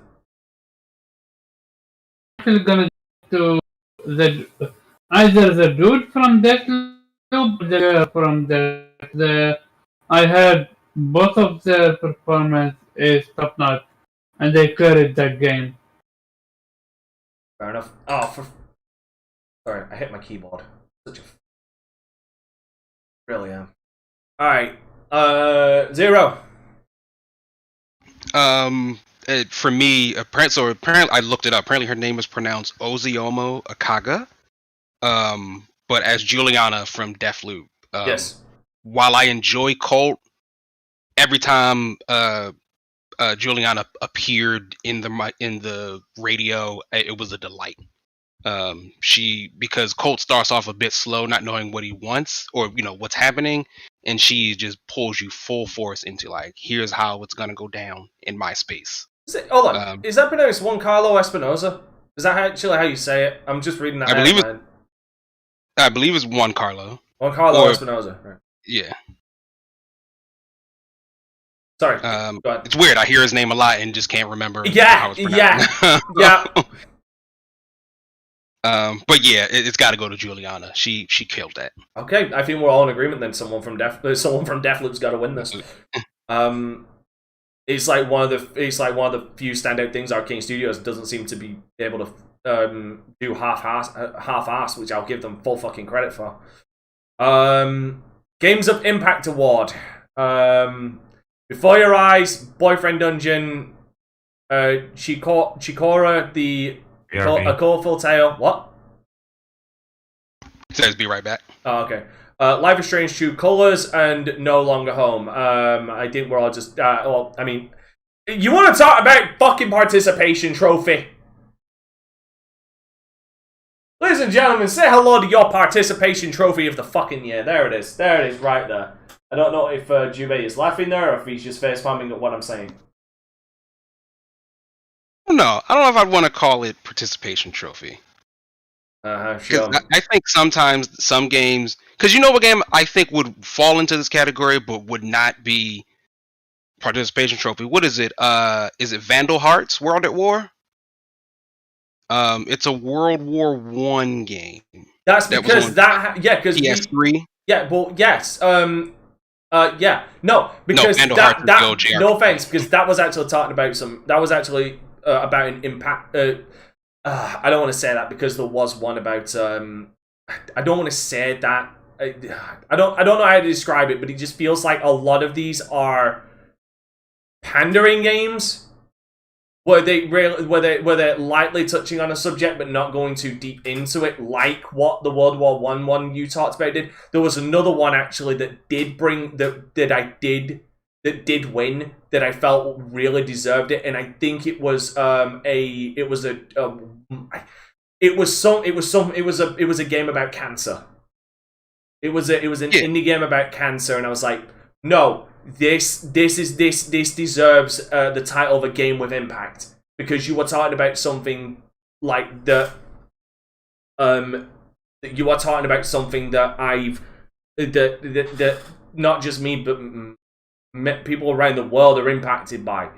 But like, I just think, I mean, Jubei, I don't know if I'm wrong here, but like, does Life is Strange True Colors touch on anything? I mean, it's your game of the year. does that touch on anything of what quote unquote impact? To be fair, like, well, you asked Jubei, not me, my fault. I mean, it the whole premise behind it is there's a bunch of LGBT plus stuff going on in that game. So, I mean, as far as impact culturally, yeah, you can. I mean, that's the times we're in. But this, I don't know enough about the narrative for that game for this particular sequel to say what its impact is, because I was turned off from buying it Because of the and I gameplay. realized that It was the same as all the previous Life is Strange Damn games. it. I was out here expecting like they're about to be like a third person, like this is about to be dope, and then it's like no, it's exactly the same shit that you played in the other two games. I'm like, oh, that's great. So no, like stuff like Boyfriend Dungeon though, like there's some pretty creepy conversations in there that are that there's like literally like a disclaimer when you start that game. Like there's some conversations and elements of this game that are gonna make you uncomfortable, and if you know that's gonna make you In what uncomfortable, way? don't play it. Like there's some like stalkerish texts and like thirsty texts and shit like that, like shit that people deal So with in real Twitter. life. So Twitter. Yeah, pretty much like real DM situations kind of thing. Yeah, it deals that very might make some heavily people with like this very pseudo abusive relationship. Honestly, Yeah. not too far off if you've seen Jessica Jones and her interaction with the Purple Man. A little bit like that. That's a good I fucking love Jessica Jones. It'd be nice if they brought all those shows back. Well, they're planning on it. I mean, Charlie Cox is going to be in No Way Home, apparently. I'll believe it when I see it. Or in the words of the great Patrick Mahomes, I'll see it when I believe it. But do you believe in that? Anyway, I mean, I don't know. For me, I just get the feeling Life is Strange: True Colors is just gonna snatch this one.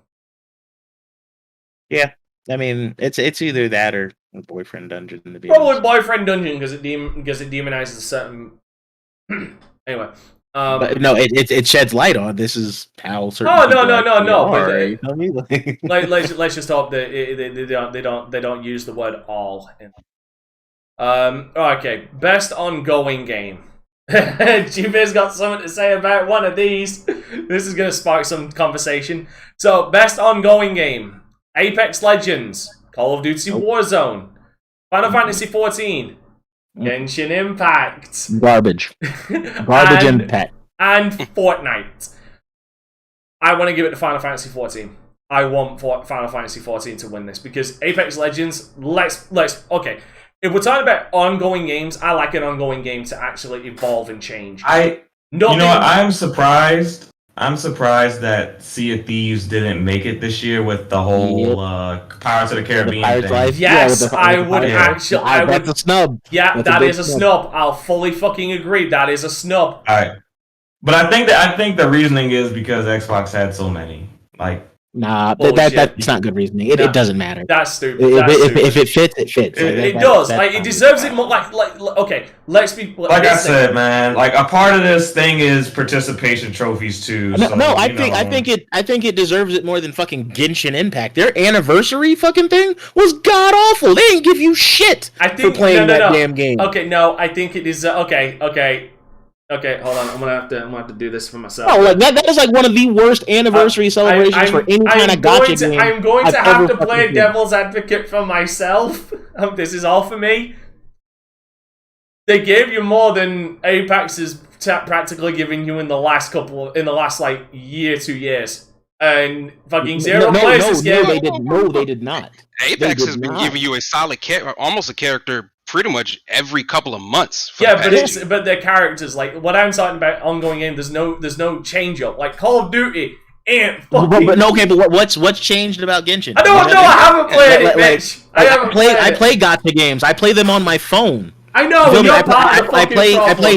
I play Dokkan Battle, which is a fucking huge gacha fucking game. Like the whole thing, it's all RNG bullshit. But at least when their anniversaries or milestones come up, I feel promptly rewarded for fucking playing the game. Like Genshin gave me you should do. You spent so much money on them. Anyway, back to the point. Final Fantasy 14 because they're so fucking good to their community. Yeah, until they stop selling the game because they don't have enough server space for people. Actually, no. Actually, recently they had to delay. The director of it came out and was really fucking emotional about it. What was his name? Zero. Yoshi P the God. Daddy P. Came out and said he was delaying it because of his ego. Not because and not in a negative way, because of his ego. Because I believe he wanted it to be better. And like the community just seems to be. If I was to try and put the word wholesome next to a community, I feel like I could fit that puzzle piece the most into the Final Fantasy 14 community. Final Fantasy people all love each other. It's only wholesome until you get into that PvP, bro. Then it's gangster. Remember when the author for Berserk died? And how they did that... The vigil. Yeah, the vigil. Oh, yeah, the online vigil. Yeah. Stuff like that really shows you what a community can really be like. They did it for in Warcraft as well at one point. But no, like seriously, Call of Duty really, biggest fucking change from Call of fucking Duty was they nuked the map and they nuked the fucking map, put it back in time, and then added a fucking anti-cheat after how fucking long. So no, like Final Fantasy 14 best ongoing game for me. Jubei, you. Out of this list, I don't play Final Fantasy 14 because I'm waiting for it to come to Xbox, and I may never play it. I played the hell out of 11. I think it's coming. I think it's coming to Xbox. But based on this list, I don't play Apex at all. You know how I feel about Call of Duty at this point, so that's out. You know how I feel about Genshin Impact, so that's out. Fucking good. No, tell us how you really feel. No, that game is fucking garbage. Like, I only played it just so I can unlock Aloy. All right, so you hate Apex. You hate Activision. I don't He hates Japanese looking. He hates anime. I don't hate Apex. I just don't play it. Okay, so it's going to Fortnite by default. No, and I enjoy a few rounds of Fortnite, but just overall, as far as best ongoing game, as far as turnaround and actually adding content, it's got to go to Final Fantasy 14 because that's a no-brainer. What do you mean? Fortnite just added Naruto.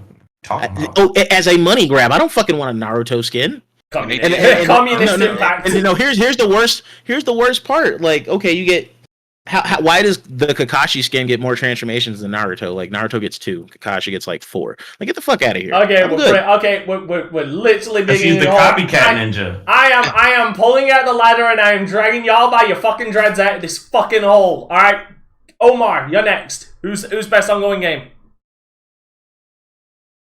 Final Fantasy 14, I believe. Okay. For what they have achieved. Hey, by the way, give it a couple of years. Halo Infinite might just fucking be on this list for best ongoing game. Farrell, who do you think? I'm gonna leave Final Fantasy 14. I feel like that community has been pretty strong this year. And fully. And Zero, why is it Apex Legends? It's not. I too have to give it to 14. They just keep doing something different. Fortnite, I think, is sort of everything wrong with like big companies doing stuff. I think the one thing, Final Fantasy 14, their community embraces the game so much. Yeah, like it again, it's always very positive. Although, it's weird. I never see things like EVE Online on here.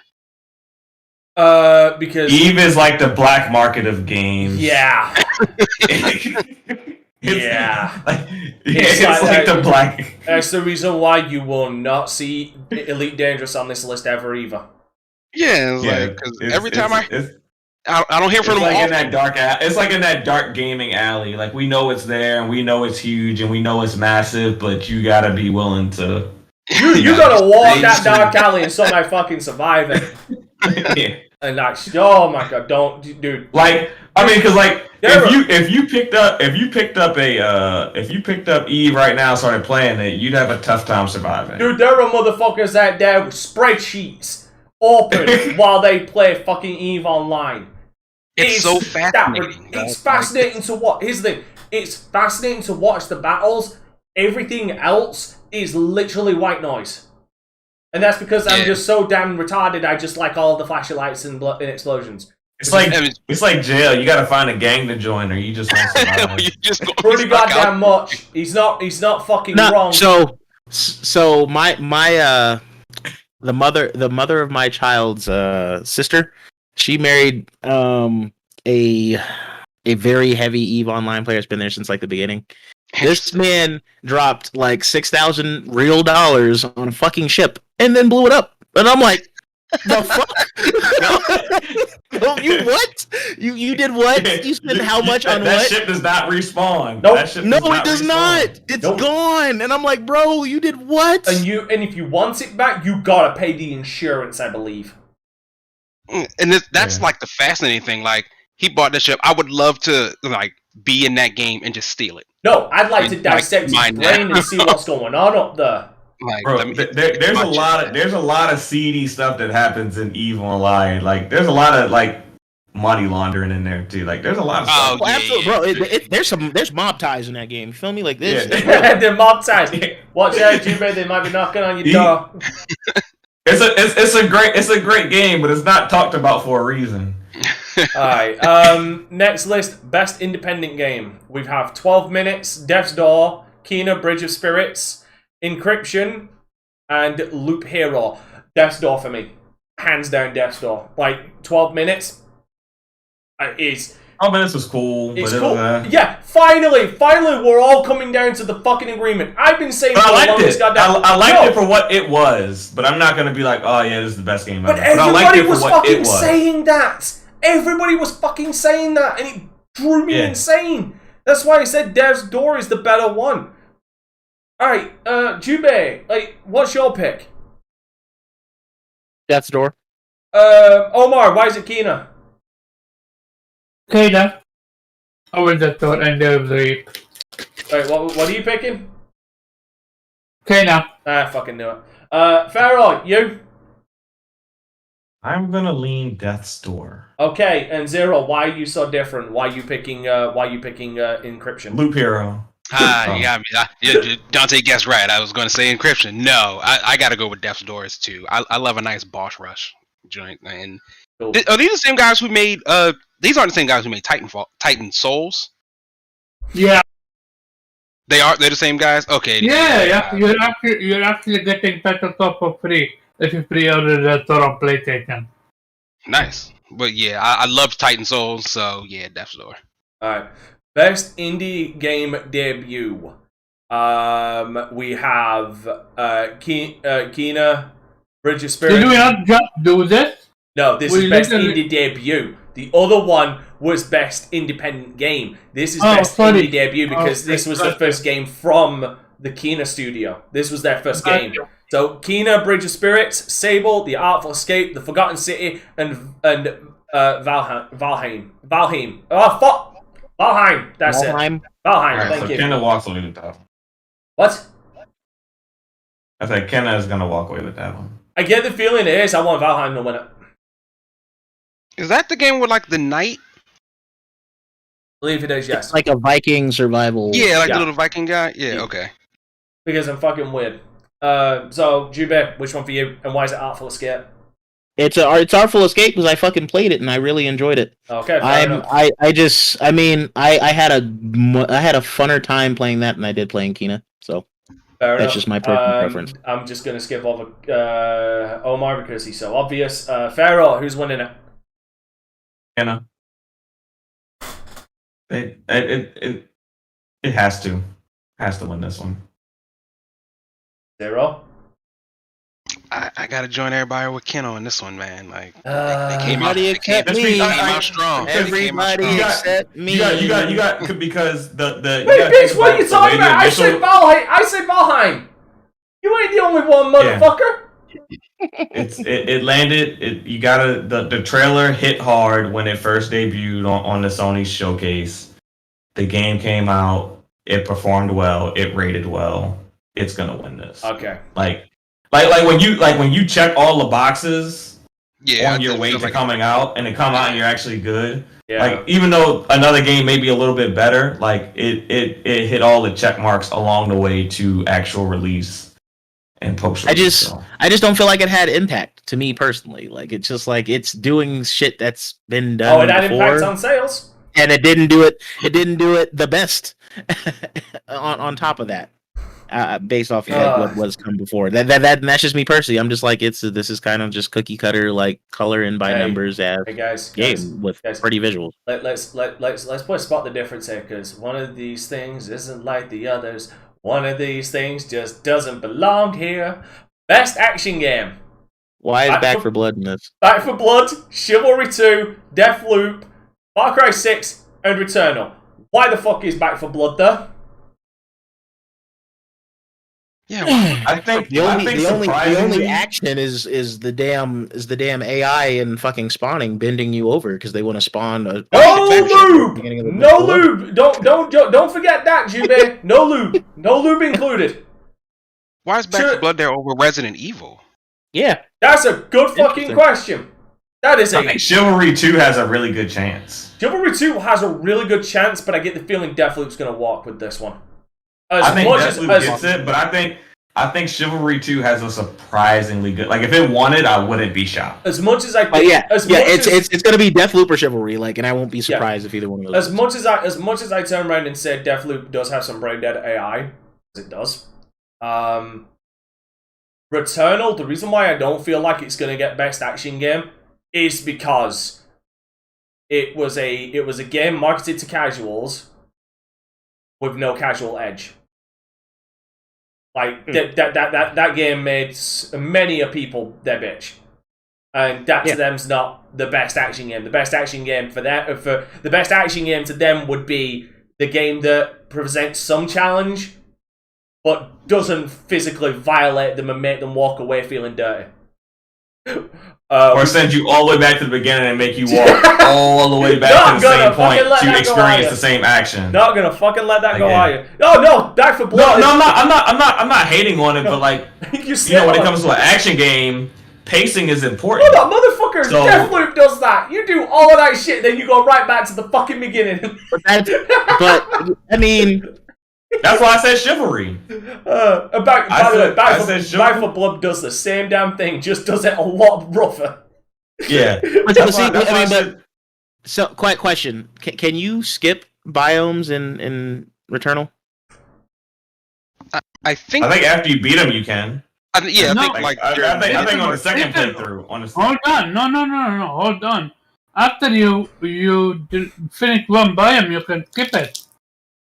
That's what I said. After you finish it on the second, basically like the second playthrough. It's not playthrough. It's literally up. It's called going around the corner. Yeah, no. What I'm saying is, like, if you beat biome 1 and go to 2, and then you go to 2, if you die on 2, you can automatically skip 1 and go back to 2 again. Yeah. Yeah. We are called. There is a shortcut that you can take. That makes sense. The time is one or two mini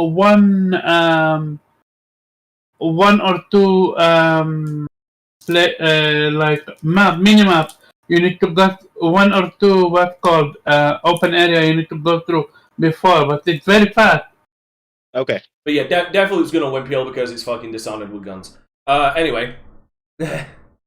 And Far Cry 6, I mean, you know what? I'll fucking say this right now. If Far Cry 6 wins, I will question why has Far Cry 5, 4, 3, 2, or 1 never been... No, actually, no, I take that back. Why is Far Cry 5 to 2 never been nominated? Because they're all the same fucking game. This is still the same game. Bitch, I just said that! Yeah, no, I'm saying 6. 6 is also the same game. Exactly. That's what I'm saying. If 6 wins, I will question why 5 to 2 didn't win or get nominated because they're the same fucking game. Anyway, I'm gonna say Deathloop. Jube, you're on Deathloop. Omar, you are on Returnal. Obviously, Pharaoh, you were on Chivalry 2. Zero, who are you?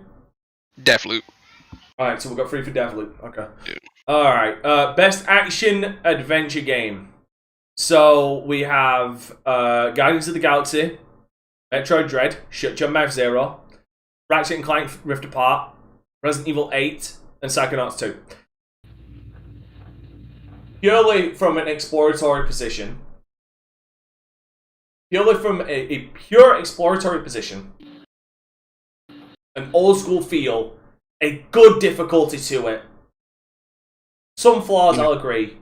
I've got to give it. I want Dread. You know what he's gonna say. I want Dread to win it. I want fucking Dread to win this. I also want Dread to win it to shove it in every motherfucker's face who complained about this game being $60 goddamn fucking dollars, right, for a fucking side scroller when you do realize people were paying the same amount of shit just a couple of years ago when the indie craze for fucking side scrollers was coming out and no one fucking bitched about that shit then.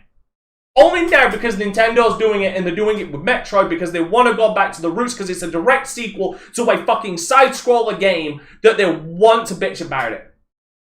Mm-hmm. Also, can I ask, does Demon Souls not count as an action-adventure game? Or am I just in the wrong year for it? Did it come out? Was it nominated last year? Wait, when did it come out? Yeah, Did it make it for last year's Game Awards? Miles Morales It came out in is November on last either. year. Yeah, it would have been. So I'm guessing it was on last year's Game Awards. Yeah. Okay, alright, I must have just got it. Sorry, no, it's just like the reason why it being a side scroller did not upset me is because I know it's a fucking sequel to Metroid Fusion, which was a side scroller. For it to try any other perspective would make no fucking sense to me. It's like it's not Prime. It's not Metroid Prime. I was about to say it's like if Metroid fucking Prime 4 wasn't a fucking first person shooter, it would make no fucking sense. None. It pissed some people off too. I loved the first Prime. Dude, I loved all the Prime games. I love all the fucking Metroid games. Minus, I'd say I have a soft hatred for 1 and 2 for I think Fusion was like the one Metroid game that I didn't enjoy as much, but it's still enjoyable. You'd be surprised though. That's a lot of people's favorites. People pick that over Super, and that shocks me. And I love Super. But yeah, like it almost. I'm sorry, mini rant. It was like people were gatekeeping that you can't sell a literally a 9-hour game with replayability to go through it again to get that 100% if you didn't, but I did because I did it in my first try because I'm just that fucking crazy. Get the shortest time possible, try it on hard mode, try it in any way you want, and it will take you more than 9 hours and it's got multiple replayability. But the thing they fucking tunnel vision on is that it's a side scroller. Yep. Anyway, Juve, who is the best action adventure game for you? Guardians, Dread, Ratchet & Clank, Resident Evil 8, Psychonauts 2. Psychonauts 2. Okay, fair enough. I predicted that, but I respect you enough to let you speak. Omar, we know it's Rift Apart, so we can skip over him. No, I'm joking. Go ahead, Omar. What's yours? Ratchet. Fucking god damn it! That was your opportunity to make me eat my fucking words, but you just solidified that you are literally a fucking open book to read. Ow, I think I threw my shoulder out again. Fuck. Ow. Ow. That hurts. Pharaoh, who's winning? You good? No, I actually have a shoulder issue. This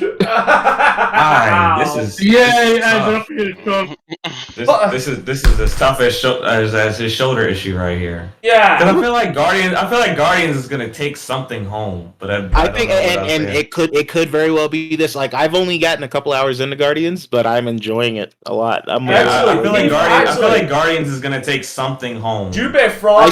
I spent like 2 hours listening to the fucking the cassette tape. Jube fraud. I can see music. When we were talking about it, like, Jube said soundtrack was gonna go to Guardians.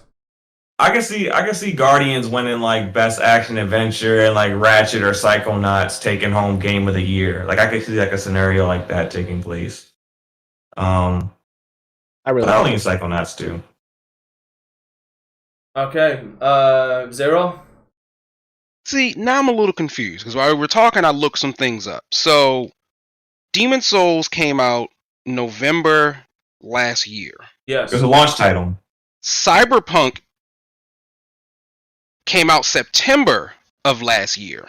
Try and figure it out. Yeah, I know. I don't get it either. Yeah, I don't know how it got nominated. Is it because, Cyberpunk got is nominated. it because they counted again because PlayStation pulled it? And then All right, I'll tell you how it launched happened. on Okay, there was a dude from CD Projekt Red who rolled up to Jeff Keighley with a briefcase and said, "We need to get back in the spotlight. Yeah. How can we make this happen?" I was like, wait a minute, that doesn't make sense. So clearly that means I have no idea how Cyberpunk was nominated, but okay. So I mean, Cyberpunk's the I just explained to you how they made it. They paid to make it back in because they need some positive publicity, and just being nominated. It could have been publicity. validated. It could have been validated if they actually dropped the next gen patch prior to this. Like it could have but this is how you make it happen. You pay a little bit of money for positive publicity. Okay, while speculation aside on money exchanging hands, Zero, who is winning best action adventure game? I gotta go with Dread. I think everything about Dread speaks very specifically to. Were you talking shit on Dread like last week? No, I like Dread. He can talk shit on Dread all he wants. He is a member of the Nintendo Church, and thou shalt not speak ill of a Nintendo first party IP. That's like in the true. manual. I want receipts. I need someone to go back and check that shit. I could have sworn he was back. I don't know. It wasn't. It wasn't. I don't think it was him. I don't think. No. I brought up the argument. I didn't like having that conversation because I didn't like when people were having a conversation about Metroid Dread worth it. I think people were talking over each other. I might have missed that. Okay, right. So Dread for the win. Please bring it home, Dread. I need. Yeah, because he was like blatantly like they re-release fucking games at full price. Yeah, without you're gonna have to have some old purists on that panel. To get a side scroller to win best action event. Here's the thing as well. I agree. I actually have. You're gonna have to have some You purists. have Jeff Keighley on that fucking. You have Jeff Keighley. I'm sorry, you couldn't get more of a fucking purist than him.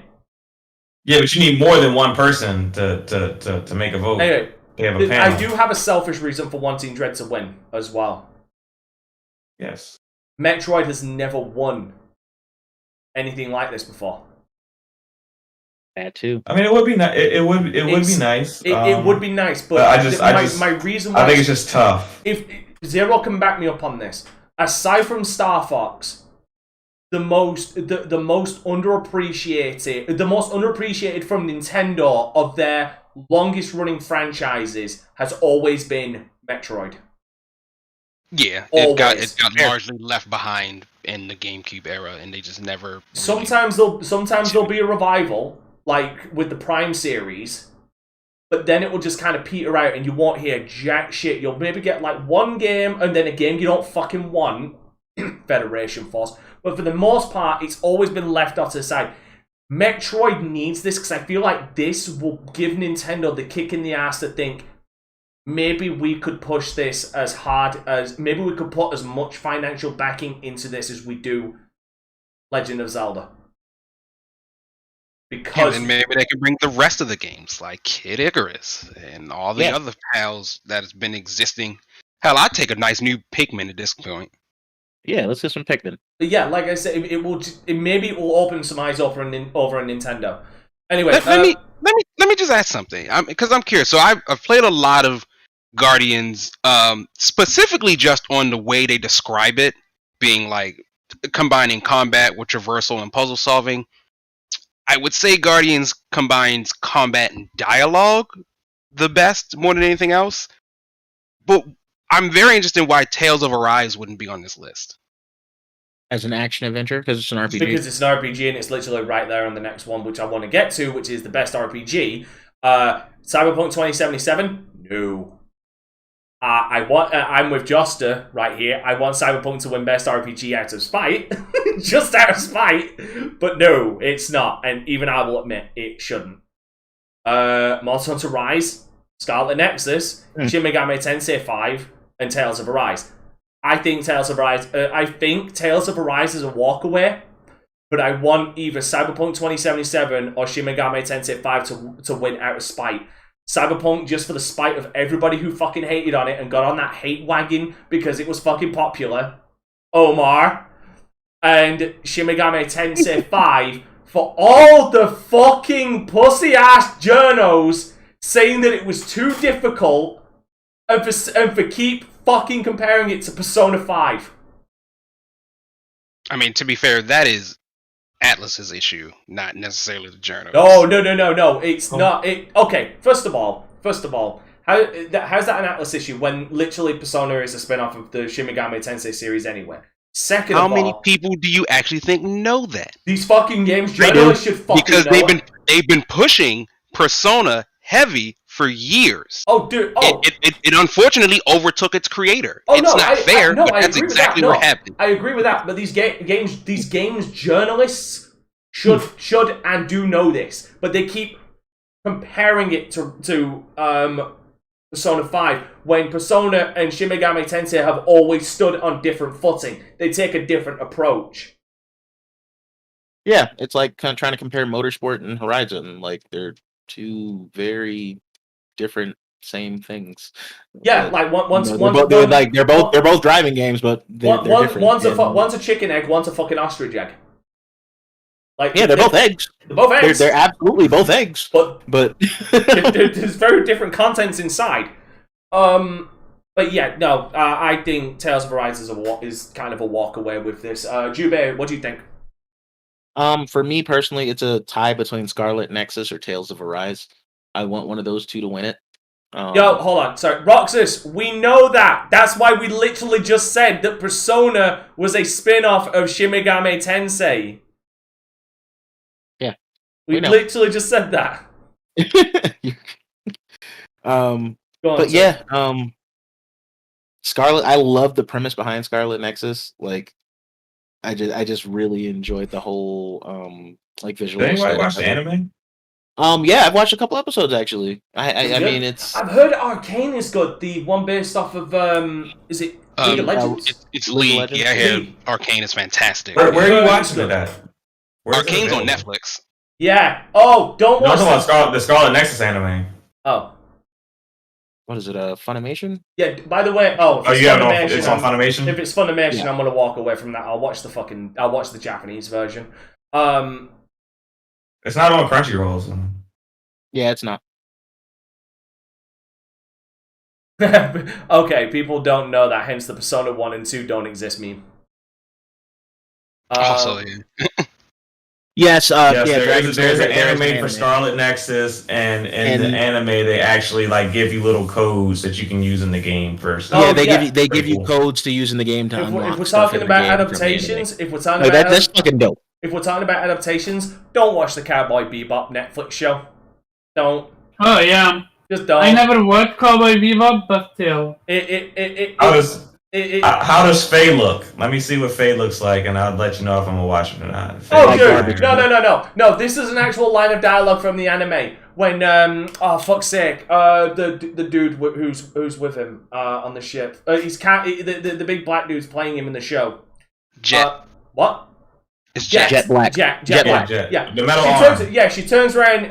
The old bitch again. Cowboy Bebop, not that fresh in my mind. I'll fucking admit that. But yeah, she turns around. Jet turns around to her and says, "Is this blackmail?" And she turns around and these lines were written and said, "Well, you are black and you are male." Oh my god. Well, you know, someone the one saving grace lines. of the Cowboy Bebop live action is that it paved the way for Cowboy Bebop the anime to be on Netflix. So I'll take that. Yes. Small wins. Small wins. Small wins. Mm-hmm.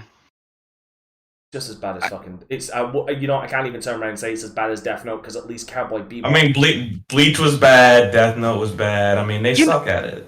I'm very confused. I have to watch it because at first I was never into Death Note. I thought it was weird. I kept seeing it pop up in like the spaces. That Death Note show was god. And then I looked at the Death Note anime wonderful. and realized that Death Note is just Dexter in anime form. Yes. Yeah. And I was like, oh, so why didn't they just make Dexter again in anime for like the live action. Why didn't they just steal everything they did with No, they Death did. No, they did. No, And no, just no, do they did. that. No, Zero, they did. There's a Japanese live action version of a Death Note movie, which is actually it's fucking spectacular. There's three movies. And they The Netflix one just sucks. Yeah, the Netflix one sucks. Because I mean, you gotta think we also have really good Rurouni Kenshin live action movies that nobody. Those movies were pretty. Those movies are fire. I got all three of them. So, but yeah, here's the thing about live action Japanese movies of Death Note. They change a couple of details, but the story is very unchanged. It's only the ending that is different, and the ending is actually very satisfying. It leads to a similar conclusion, but the ending, to me, is way more satisfying than the anime, actually, in some regards. And then you have the spin-off, Death Note L Change the World, which is cool as well. But the interesting, and this is the awesome thing about this, when they dubbed the Japanese movie for English audience, they actually got the anime voice actors to dub the live action characters as well. Nice. Just give me some more Gantz. Actually not afraid of what's gonna happen to the Anyway, fuck it. Right, yes. I don't think One Piece is going to do well in live action, but we'll see. No, it isn't. All right, Tales of Arise for me. Jubei, what are you? Scarlet and Tails. Okay, Omar. Can you repeat the nomination, please? Okay, best role playing game. Cyberpunk 2077, Monster Hunter Rise, Scarlet Nexus, Shin Megami Tensei 5, and Tales of Arise. Yeah, no, I have Tales of Arise. It's amazing. Right, we've got Tales of Arise. Barrow? I'm gonna take the Jubei, Scarlet Nexus, Tales of Arise. That's gonna be one of those two. Okay, safety net in your sides. I got you. You're not man enough to. I mean, I played both, and it's really tough. It is. It's a hard decision, right? It's tough. Yeah. And Zero, what about you? I think Scarlet Nexus gets the slight edge because you get to play as two main characters separately. Like, Zero, who have you got? These things always still confuse me. I just noticed the only one that's actually online is Monster Hunter. Yeah, I figured you were going to take Monster Hunter Rise, so I didn't take it. Monster Hunter Rise for me. I don't think they've failed since Monster Hunter World. They have been firing on all cylinders. Right. Yeah, and Monster Hunter Rise, I mean, like they shut down fucking Japan for a day, didn't it? Yeah. That's like it. It's smaller because it's the Switch title, but like it's the same. They just took the game and kept going. Like it is the natural evolution to World. Okay. All right. Best fighting game. Demon Slayer. No. I'm gonna stop you right there, bro. It's Guilty Gear. We don't need to name that. Guilty Gear. Nothing else on that list. I mean, no. If you want to list it off, just to list it off, go ahead. But there is nothing. You gotta remember. You mean to tell me that you don't have an audio? You mean to tell me that something beats fighting with SpongeBob? Yeah, no, he's right. He is absolutely right. That's only if the online actually fucking works. Yeah, and you know who has great netcode? Guilty Gear does.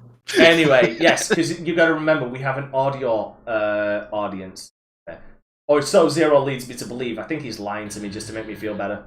Anyway, Demon Slayer, I'm not even gonna fucking pronounce that, fuck it. Guilty Gear Strive, Melted Kinagami Chronicles, yeah. Kimono Yabi, yeah. Melted Blood type, Lumina, sorry, I almost said Ligma.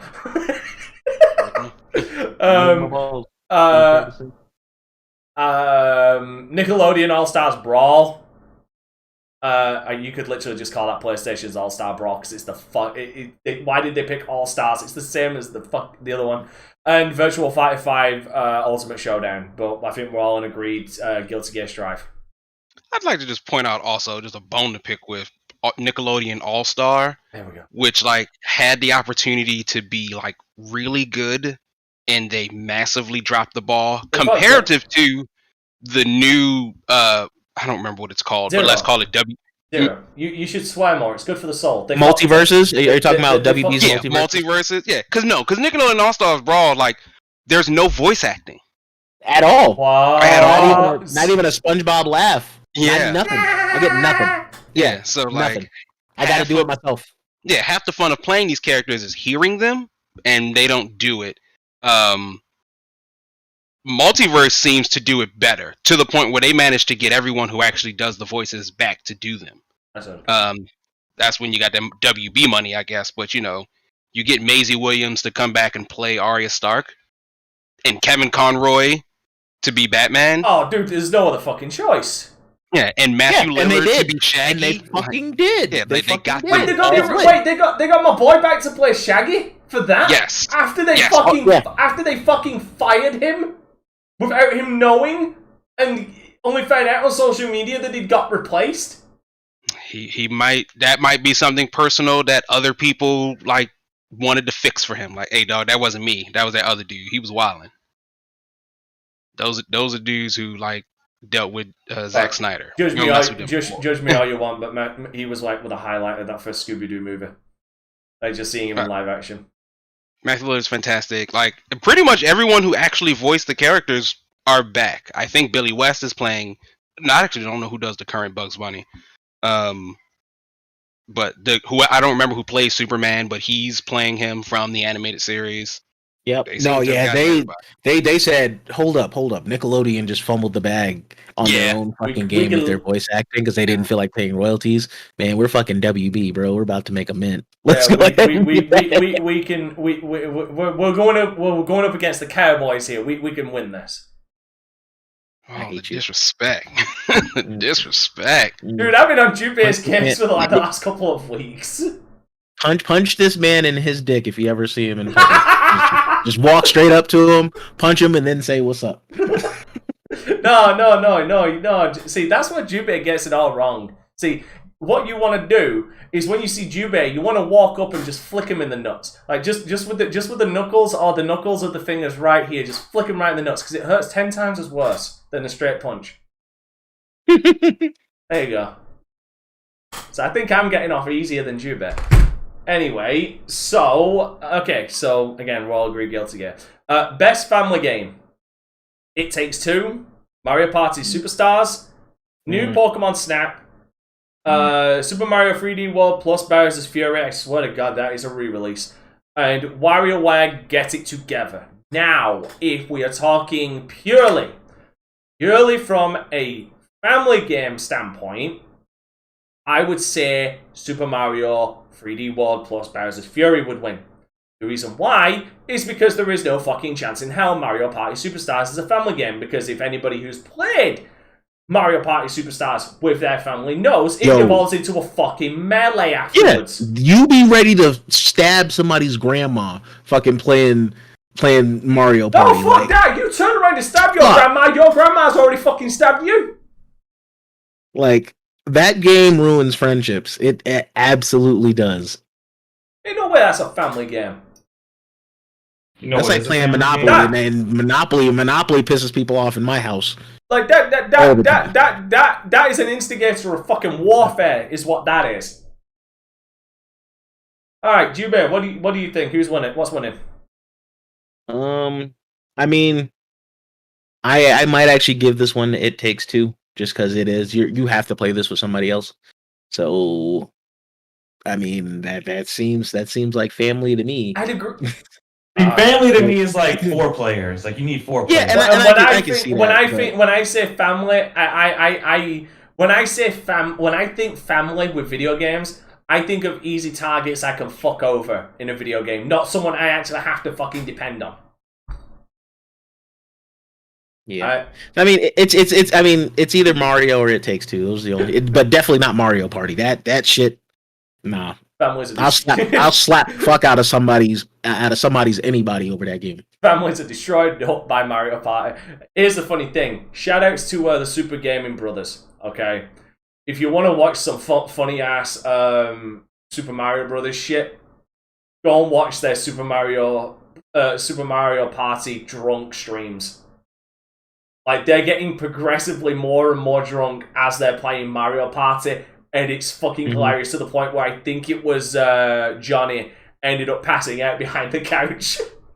And I think, if I recall correctly, I think at points you can actually hear him snoring. It's fucking brilliant. Omar, what's taking the family trophy? It takes two. Okay, Pharaoh, what about you?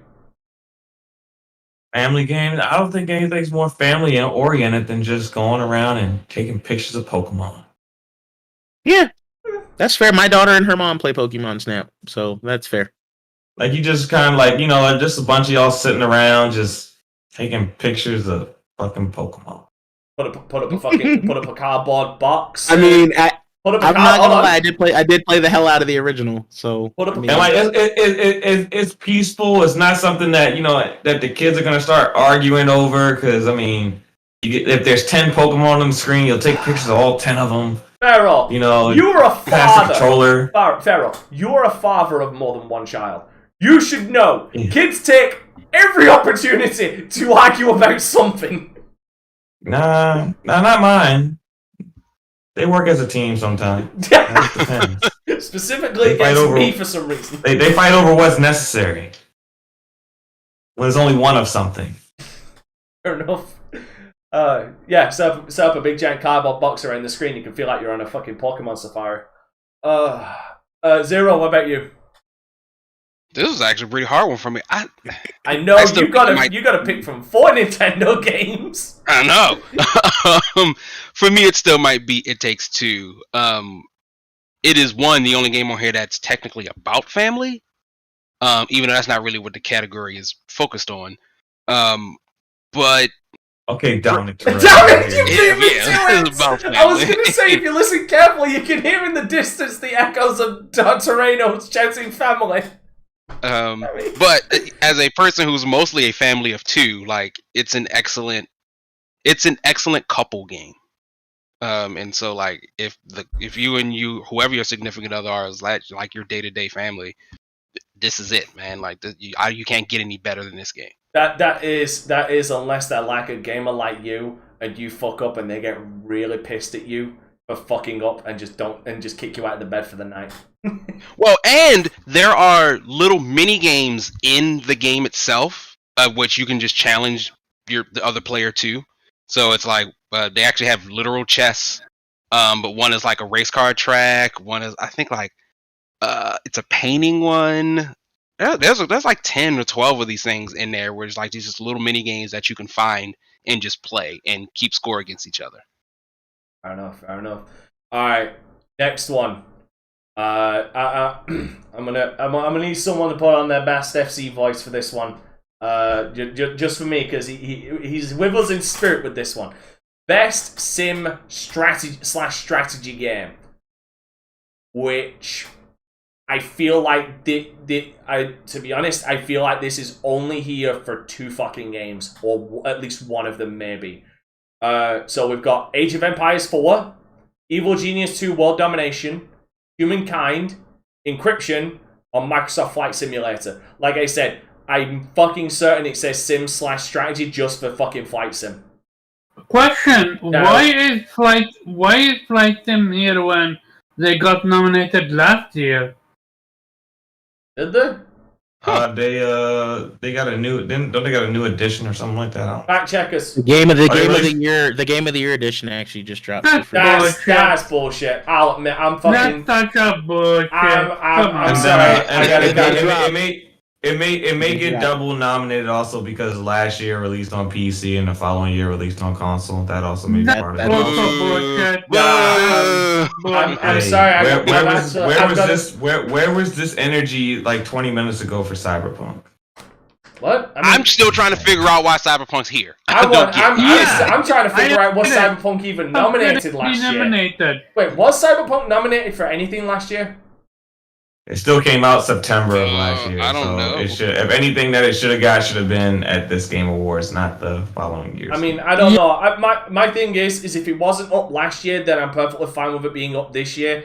I don't know what behind the scenes stopped it from being up last year, but that's just me. But like, if Flight Simulator has been up and there is no fucking, aside from controls, no feasible fucking difference between the PC and the Xbox version, it should not be up. Top Gun.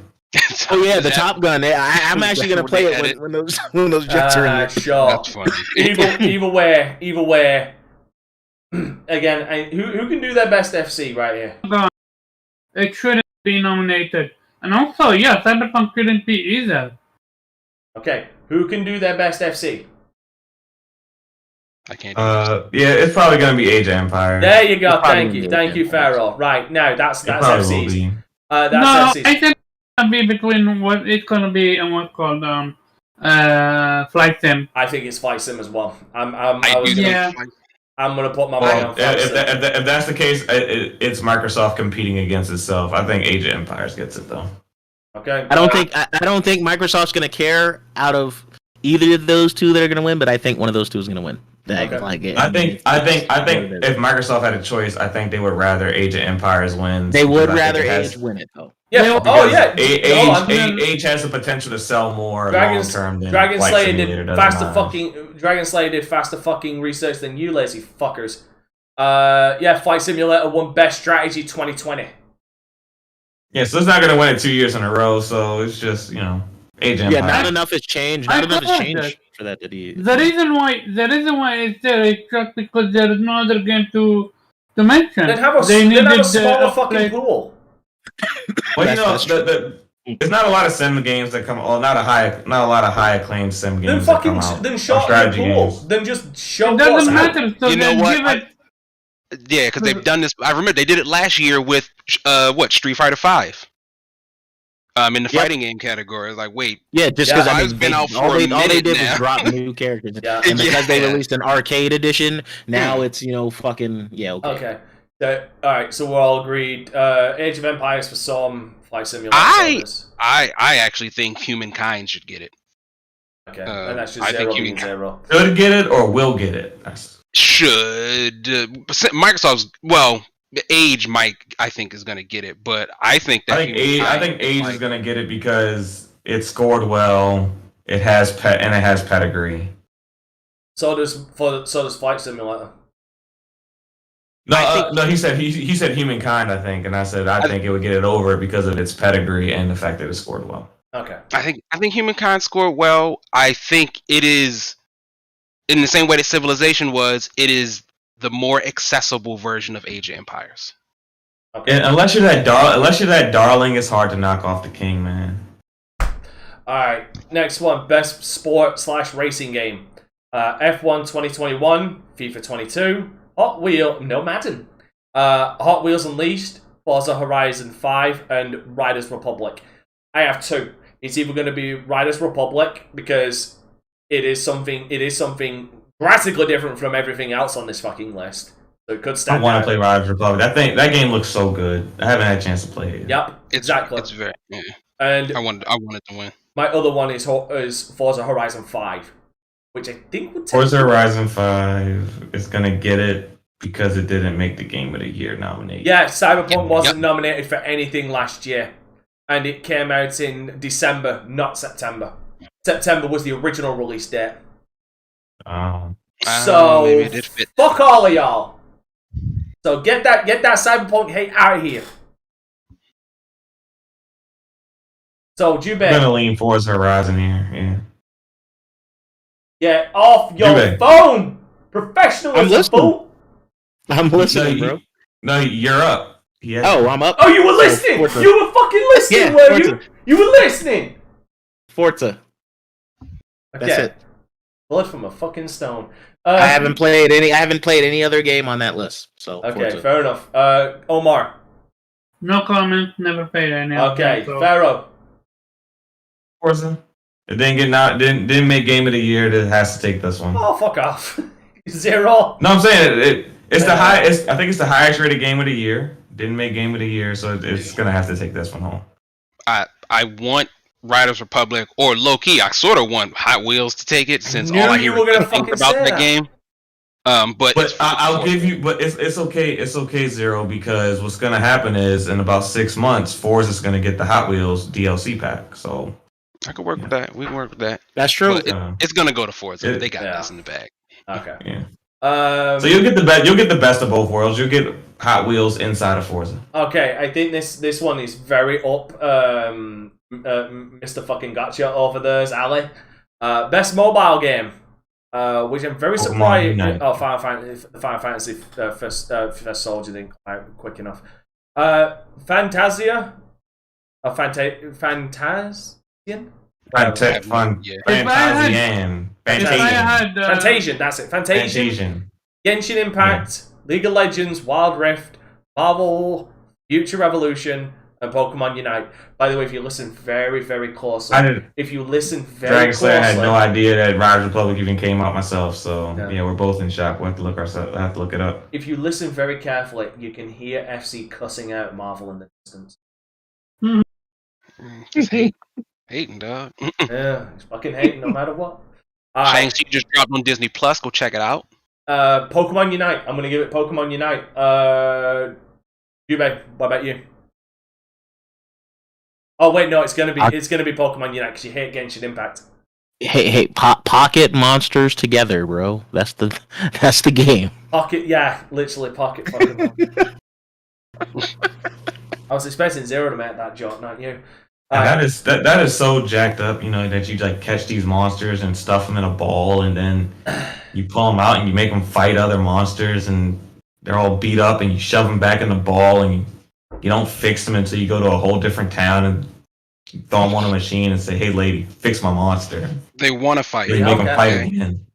When you're a bee, God damn it. Have you ever seen Ash catch and feed a Pokemon? God damn it. Yes, actually. Because Brock's Brock always be feeding them with his patented Pokechow. He feeds Pikachu. He feeds Pikachu. I mean, I will say I do want to try. Yet.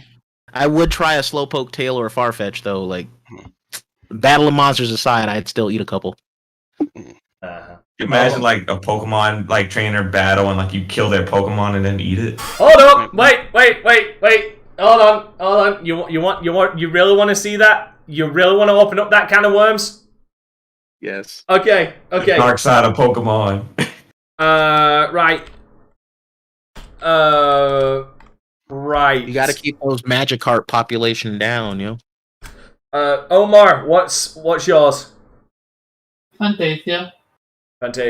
Okay. Oh shit. Pharaoh, what about you? I'm gonna go Pokemon Unite. Yeah, I think that's gonna be more mainstream than Fantasia. So we're all agreed on Pokemon Unite. Aside from whoever's weird. Zero, the one that actually played Pokemon Unite. Which one would you approach?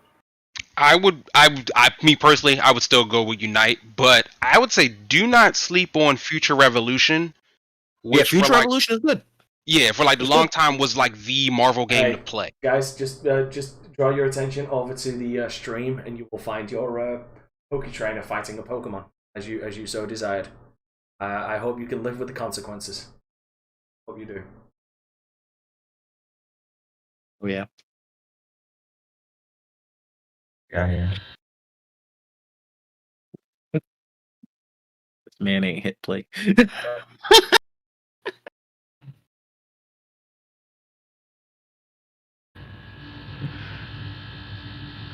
Oh, the little baby. I hope you can live with those consequences. You asked for it! It's gone. You fucking asked for that, and I don't want to hear any bullshit. I mean, I was thinking like a sparrow or something. Yeah. Yeah, like a bird. Like, I bet you roast Pidgey tastes delicious. I bet you it does. Like, Genghis Khan feels like an endangered species. Like rhinos. Yep. You live with the fucking consequences of what you asked. Right. But it has a lot of muscle, so that makes for good good meat. Anyway, right. So, best community support. Pause. Best community support. We have Apex Legends, Destiny 2, Final Fantasy 14, Fortnite, or No Man's Sky. I'm gonna give that to Final Fantasy 14 as well, but No Man's Sky is no slouch either. Close. Yeah, I thought I was gonna say No Man's Sky is a close second, but I would go. Like they are 14. To me, No Man's Sky and Hello Games. I would love to see a full-on documentary about that, like the rise, fall, and then rise again of Hello Games. And actually, I think gamers. I feel like No Man's Sky is that game that whatever your drug of choice is, and you just play No Man's Sky.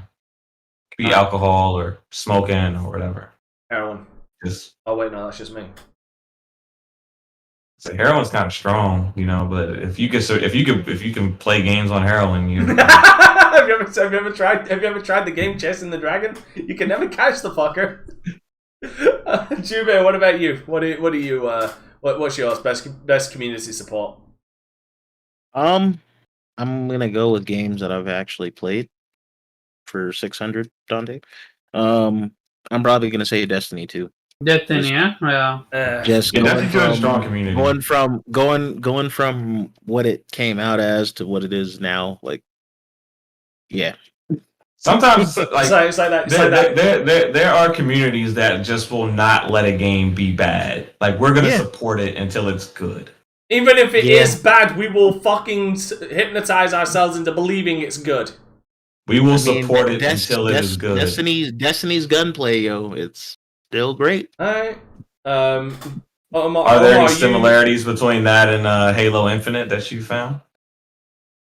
Similarities? No, these two they still play as two completely different games. But I do like the gunplay in Halo Infinite. I got Destiny 2 when it first came out. Maybe because I'm using Destiny controls, impressed. maybe, but I don't know. Alright, I wasn't impressed with Destiny when it first came out. I was impressed with Halo like the moment I started playing it. Omar, yours was Final Fantasy 14, wasn't it?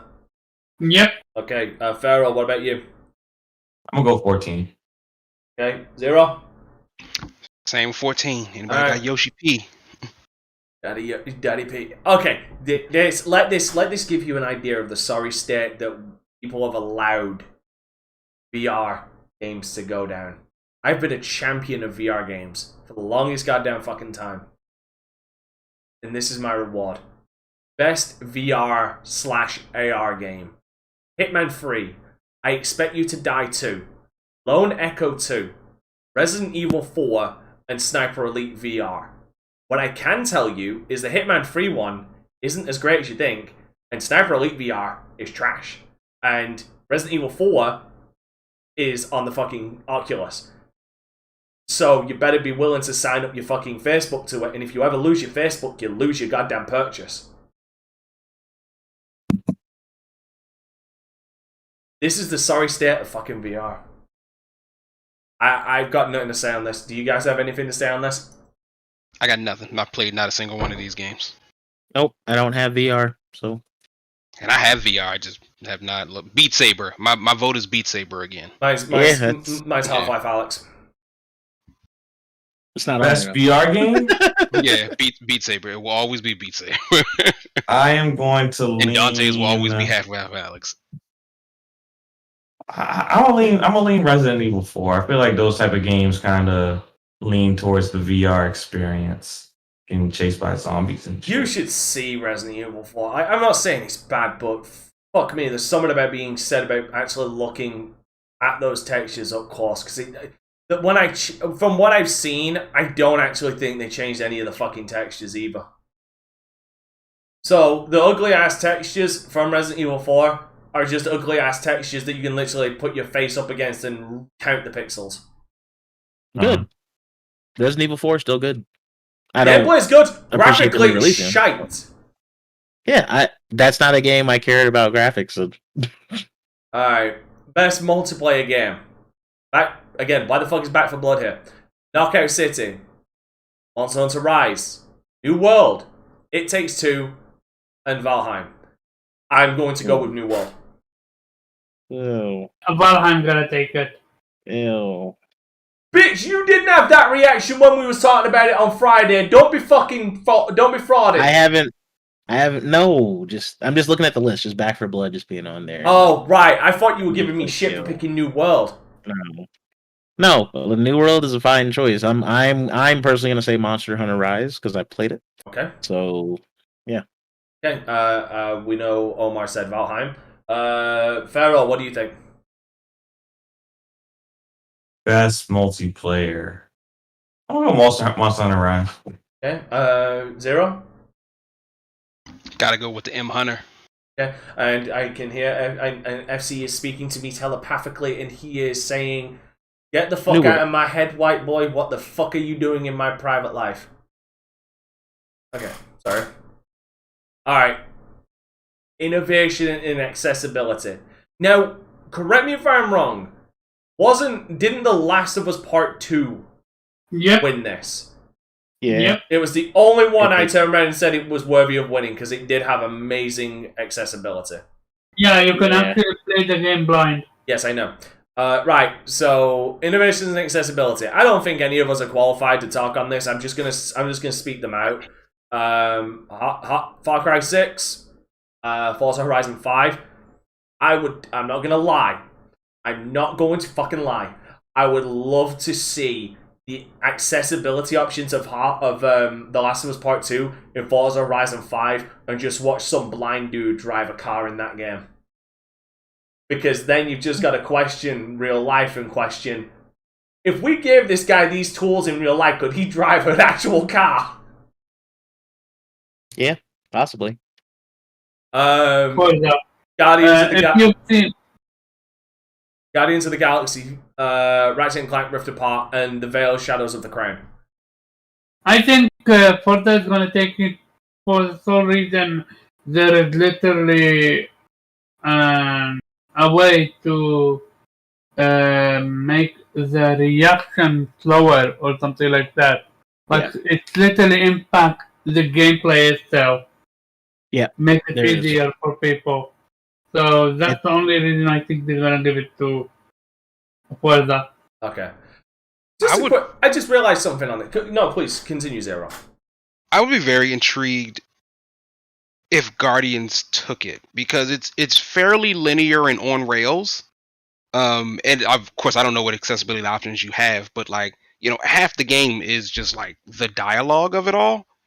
Like you could just sort of sit by and watch this whole thing if like you don't necessarily need to. That is offensive to blind people, and I will not have it unless they literally have fucking text to speech that tells you. And Drax looked over to Quinn with a frown upon his brow. Possibly not. But to be fair, that's Last of Us level of skill, which doesn't seem like a lot of people have done. But like even for Peter, I think if you can just hold a button and he'll just lock on and just shoot. Which if you're just playing on fairly easy, that'll get you everywhere you need to go. So the Dragon Ball Fighters approach. One button does it all. Don't fucking deny it, Juve. You know it's true. Okay, I didn't want to talk about this, but Content Creator of the Year, Dream. Isn't Dream... Okay, last time I checked, wasn't Dream the dude who faked a speedrun? A Minecraft speedrun and tried to get away with it? Could be. I don't care. I'm fucking sure that's the same guy. This category is meh. Okay, this one I do want to talk about, actually. This one I do want to talk about. Best esports game, because this one is something that could be interesting. Call of Duty, CSGO, Dota 2, League of Legends, Valorant. Okay, here's the fucked up thing about Valorant. I saw Valorant get, like, picked up by a lot of people, but then just fucking immediate drop. That was me. Like, just immediate. I tried.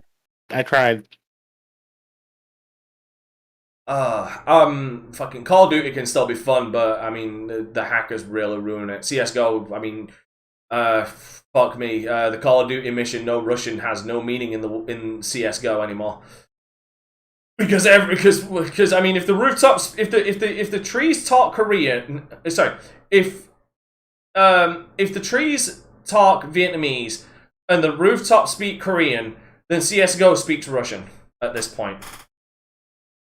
Dota 2, you know what? Dota 2 is actually fun to watch. I ain't gonna front. Dota 2 actually can be fun to watch if you've got the right commentators. I.e. commentators that can talk down to retards like me. The rest of this is just esports. Right, here's one. And I already know. Okay, so I'm gonna use my psychic vision to assume this. The most anticipated game: Elden Ring, God of War Ragnarok, Horizon Forbidden West, the sequel to The Legend of Zelda Breath of the Wild, because there's not even a fucking name for it. That's literally what they've written. And Starfield. Right, so Starfield is going to be Jubei and Pharaoh's most anticipated of the year. Horizon Forbidden West is going to be Omar's, and Breath of the Wild sequel is going to be Zero's, while mine is Elden Ring. How close am I to those predictions? Jubei, was I close? Oh, I think Omar might actually be God of War. no, I actually choose Horizon just because I've seen more from Horizon than God of War. Like, I've seen improvement in Horizon over God of War.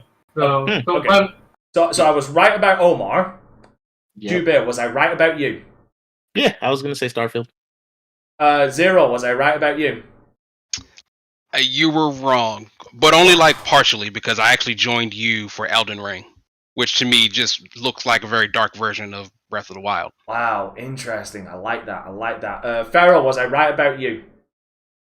I guess you're saying my most anticipated game is Starfield? It's on this list, and out of this list for most anticipated game, you would have picked Starfield.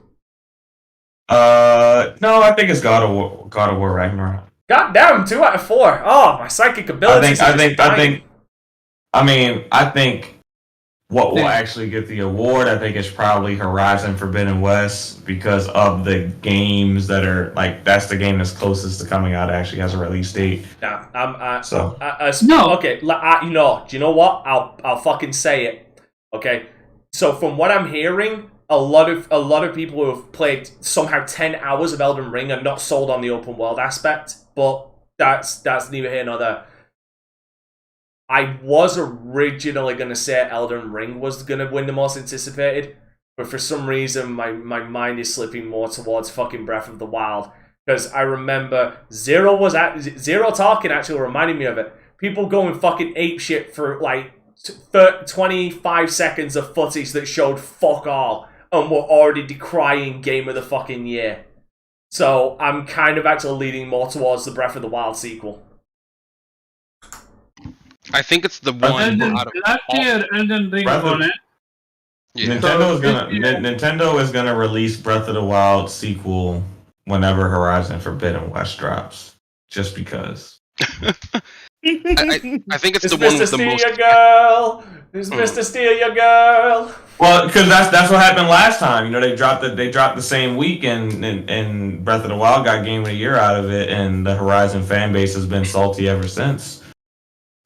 So why not do it twice? I still need to play Horizon. Same. I actually do. I have it. I should play it, but it just never gets voted on in my Patreon. I think Breath of the Wild still is the one with the most speculation, maybe followed up by Ragnarok, about like what people think. Oh, no. I disagree. Starfield. I think I disagree there with speculation. I would agree. You know what? I will go Starfield. You know why I'm gonna go Starfield? Because people want to see what this Xbox Bethesda thing is, and this is like the flagship kind of, like, not anticipation, because people like want to play the game, but they want to see whether this thing floats or sinks. I just want to see if under Microsoft Todd Howard can release a game that ain't literally a bug riding a fucking Doom buggy down a dune. 10 times the details, eh? Omar, for the love of God, never let that die. Please, never let that die. Never. 16 times the detail. I believe Breath of the Wild might get delayed to the year after. How can it get delayed when it's never been announced? We have not seen anything from that game. No, actually, I think in the last trailer they did turn around and say they were targeting a 2022 release date window. I mean, God of War and what's called targeted that, and look what happened. So I would not be surprised. Well, Sony delays everything. That's not a fair standard. The Elder Scrolls 6, 32 times the detail, now runs on 64-bit systems. Fuck. Hey man, we got the Creation Engine 2. That's whatever the hell's going on. I said this. We got space. That's again. Okay. So here's the thing. Elden Ring, we know what we're getting. With for Ragnarok, No, and this is why I disagree with Zero about and with speculation. We know what we're getting just off that first fucking trailer we got for Ragnarok. That's the fucking problem. But I want to know what they improved upon gameplay. Oh, no, I agree with that, but like a lot of fucking speculation was taken right out the fucking window when that trailer dropped, because we all agreed they showed a lot more than they should have, because even Zero actually agreed with me on this. When Kratos pulled down the door, it should have cut the trailer there. They shouldn't have shown Tyr. Tyr should have been the mystery. Showing Tyr and showing Thor was a mistake. Was an absolute mistake. Agree. I mean, that's why I think Breath of the Wild, because like there is a sense of where this is going, but we don't know what story they're telling yet. Exactly. No. With Horizon, we still don't know anything about Starfield. We don't know. My point. That's my point, right? Let me get my point out. Horizon, we know what we're getting as far as like a gameplay. In story, we know chunks that we can start making a couple of assumptions, but we do know a good gist of Forbidden West because of some of the previous. I think it was I was about to say the PlayStation Direct, for fuck's sake. The PlayStation State of Play, where they did the whole. I think it was the whole half-an-hour presentation of it. Like, we got gameplay, we got good story, we got a good idea of like where Aloy was and what she's going through in the story and everything. Breath of the Wild, we basically got the same kind of fucking trailer that Starfield gave us. We're all still speculating on those two games. That's why, for me, those two are the games that are going to get the most anticipated. You already know what Zelda is. Oh, I know. The princess got kidnapped again. He gotta go save her. But that doesn't explain his fucking arm. Why his arm looks like it's a fucking prosthetic in this game. Because he finally took an L. You try to save a bitch so many times, eventually it ain't gonna work out for you. It works out for fucking Mario. You telling me Mario ain't tapping that ass? So is Bowser. That's why she keeps running back. Sure ain't. Damn. Exactly. Damn. Bowser putting that thing on her. Alright. Okay, now to the literal fucking meat and potatoes of all of this. Now for the one we're all gonna fucking be at each other's throats for this. Game of the Year. Deathloop. It Takes Two. Metroid Dread. Psychonauts 2. Ratchet & Clank Rift Apart, and Resident Evil 8. I'm going to go down the list and I want everybody to give me their thoughts on each one, considering this is going to be the last thing we talk about. Okay. Deathloop. Not a Game of the Year for me. Because for me, when I think Game of the Year, it needs to be...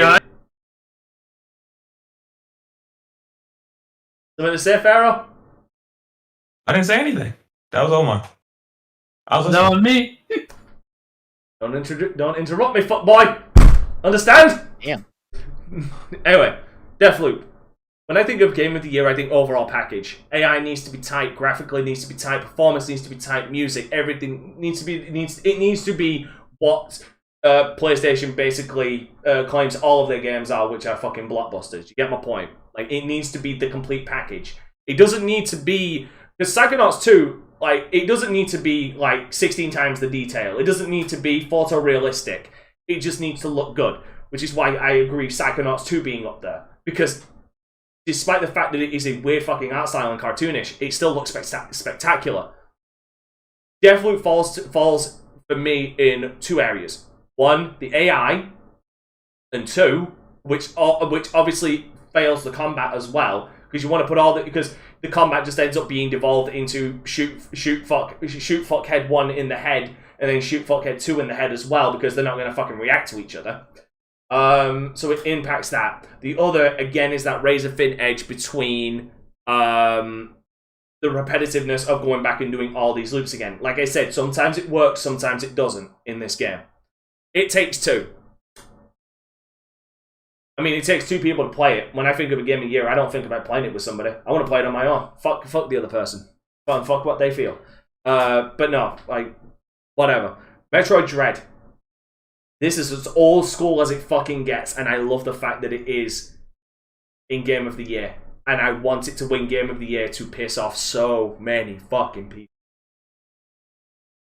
Psychonauts 2, complete package. Again, like the Dread thing. Graphically, it isn't the best. It's not a powerhouse. It's not like going for realism, but what it goes for, it nails. Then with gameplay and narrative, doesn't hammer you over the head with it. Ratchet & Clank Rift Apart, graphically looks beautiful. Gunplay, great. Sound, really good as well. Resident Evil 8, same vein as well. In fact, Resident Evil 8 is really a fucking melting pot of every single Resident Evil game that's ever been made. And the fact that it nails all of them as well. Like, tell me, like, first part in the village, that's Resident Evil 4. Then you've got Lady Dimitrescu. That's Resident Evil 4 as well. Maybe we mix with a bit of original Resident Evil. Then you've got the Manor, which is basically fucking PT. Then you've got the Chris and Heisenberg's level. That's Resident Evil 5 and 6, but more 5 because 5's better. Like they literally throw every fucking genre of horror they can into one game, and it works because it's a roller coaster of a game. I just don't think Deathloop deserves to be on Game of the Year. Not saying that it's a bad game. I just don't think as an overall package it should be there. But if I'm gonna pick one, I'm gonna pick one game to win this. Personally, I want Metroid Dread to win it. That's my heart. But my head is telling me Psychonauts 2 is walking away with this. Xbox is going to walk away with the Game of the Year. Either that or It Takes Two. Okay, Drew Bain, what about you? Psychonauts 2. I said after I beat it, that was my Game of the Year. I still stand by that. Nothing outside about the other contenders? Nope. Like I said, Deathloop was cool. I need to finish It Takes Two, but still, nah. I haven't played Metroid Dread. I finished Ratchet and Clank, and you know my feelings about that. Yeah, he hates it. Like he thinks it's absolutely trash. He would say that the world would be better off. The game is good. It's just not worth what I paid for it. And now he's being very PC because he's on the spot. Anyways, and I don't do horror games, so Resident Evil Village. It's also a pussy as well. I mean, have you not gathered that yet? Yeah, it's just not my thing. So, it's Psychonauts 2 for sure. Like that was a really great story. Omar, top to bottom, great game. My question for Omar is why Rift Apart? For you? Why is that game? Why is that your Game of the Year? Okay. No, it's not true. No, it really does. Like I went to 2 games, either Ratchet or It Takes Two. Ratchet, I love the gameplay. I love the visuals. The story could have been better. I enjoyed it though. The 2 things I dislike about Ratchet and Rivet play the same. That's a missed opportunity on them. And some of the guns are psycho, which again a missed opportunity on them. But other than that, it was amazing. But I just want to give it to Insomniac Games because I want them to to get the credit they deserve, especially what they did with Spider-Man. It's either that or It Takes Two, because It Takes Two pushes what the industry is looking for, something new, something fresh. Didn't they do that like twice before with Brothers: A Tale of Two Sons, A Way Out, and wasn't there another game like this? Yeah, hey, Brothers Tales and A Way Out.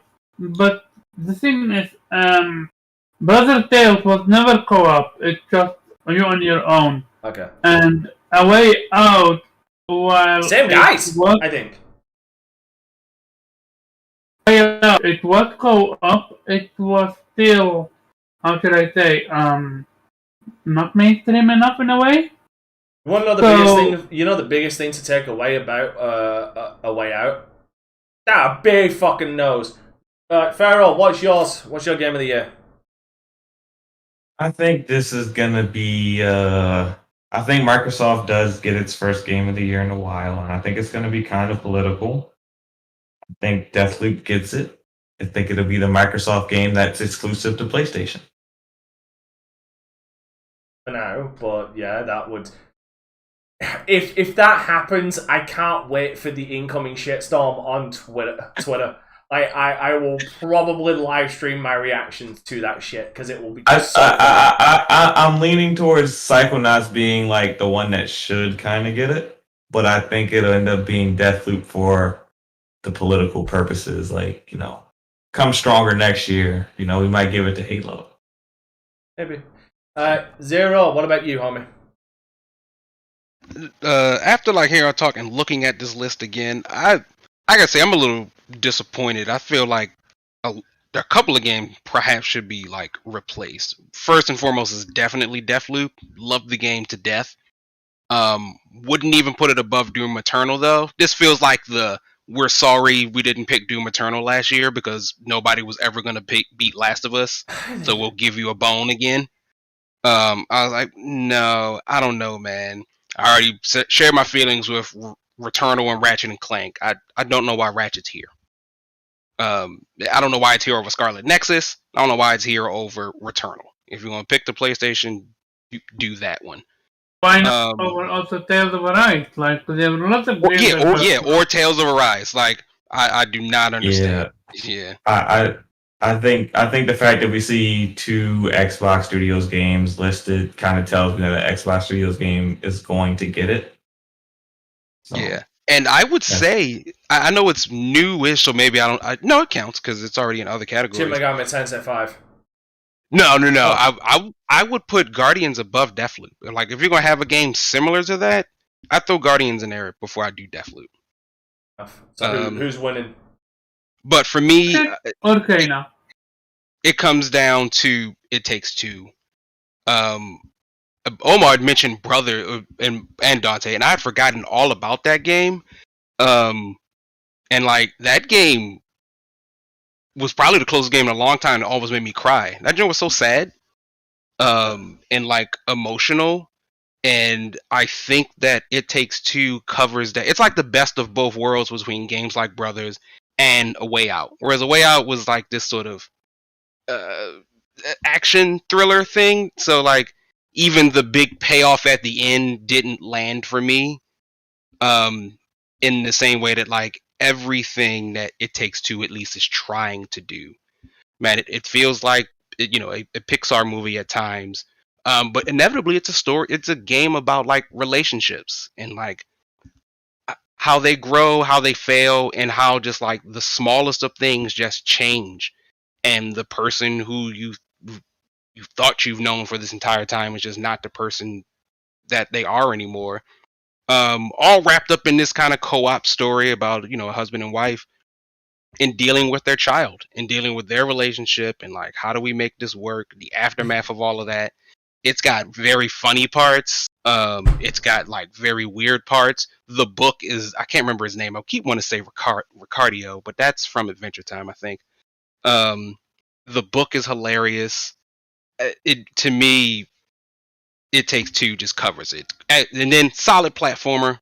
It looks great. Voice acting solid. As far as I can tell, not a lot of glitchy stuff in there.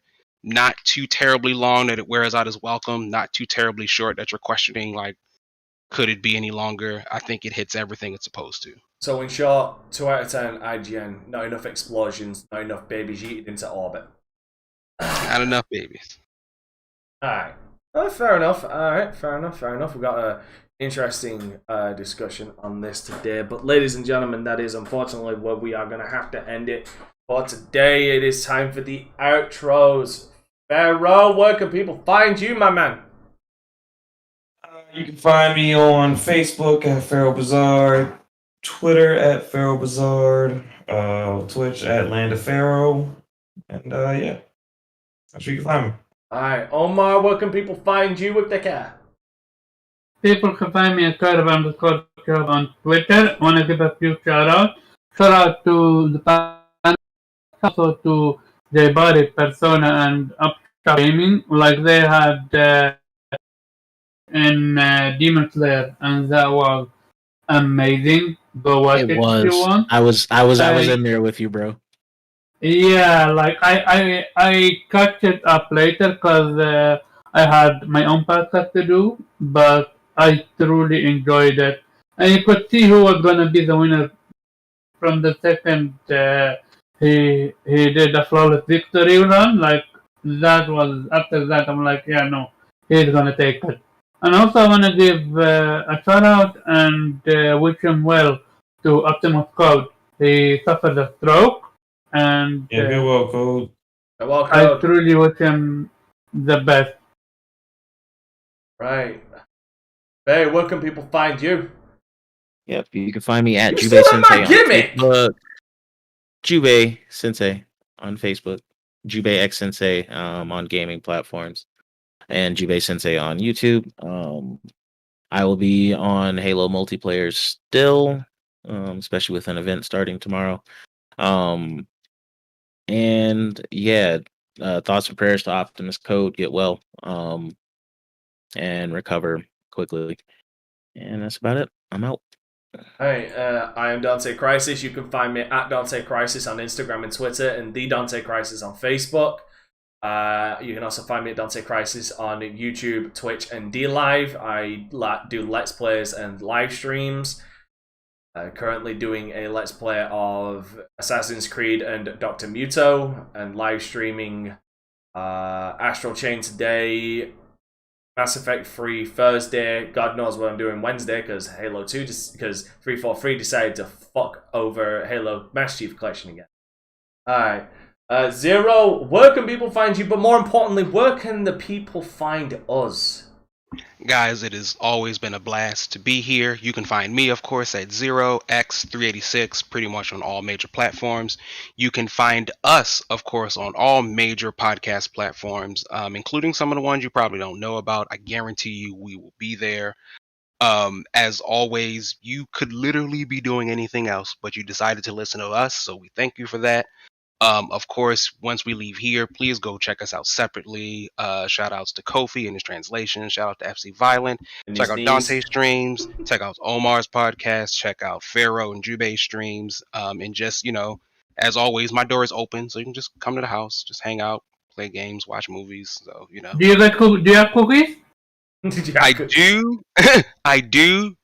Caveat, I don't like chocolate, so I will not have any chocolate flavored cookies. Oh, So that's if you can- painful. If By you the can work way, with that. I might, yeah, if you're cool to it, I might. One thing I want to just add to what the conversation we had about Activision. Now Nintendo hits them with response. Even Yeah. Nintendo is not happy with that yet. I saw So, that happen with WoW podcast. We might actually see a change now. Oh, what? Because Daddy Nintendo's taking issue? You know, No, the big because dog had to every step single up. big company is going against them. I don't think we see a change per se. I just think he gets forced out, and then business With a continues severance as package. usual. Zero, Probably. continue Yeah, the outro, please. And of course, that's mostly it. Of course, we've all said it, but all of the Vitamin G family wishes Optimus Code to get much better and a speedy recovery. Please give him all your well wishes. And as always, guys, it's been a blast. Yes, and remember, ladies and gentlemen, FC would usually tell you to karate chop that like button. I'm not going to tell you that. I'm going to tell you to fucking elbow drop that like button. Again, we are the Vitamin G podcast, and we out of here. All right, keep it gaming. Peace. Later. I'm on the outside looking in, and I wanna be back on the inside. I don't wanna be left on the outside, all alone. Vitamin J, what you need? Vitamin J, got All what you need. alone. Vitamin J. Ayy. You rockin' with beasts, discussing the heat in the streets. Take over the west and the east. I got what you need, a dose of this vitamin J. You rockin' with beasts, discussing the heat in the streets. Take over the west and the east. I got what you need, a dose of this vitamin J. You rockin' with beasts, discussing the heat in the streets. Take over the east. I got what you need, a dose of this vitamin G. Rockin' with beats, discussing the heat in the street. I got what you need, a dose of this vitamin G. You rockin' with beats, discussing the heat in the street. I got what you need, a dose of this vitamin G. You rockin' with beats, discussing the heat in the streets. Take over the west and the east. I got what you need, a dose of this vitamin G. Vitamin G. Vitamin G. Got what you need. I'm on the outside looking in, and I wanna be back on the inside. I don't wanna be left on the outside, all alone. Vitamin G. Got what you need. Vitamin G. Got what you need. All alone. Vitamin G.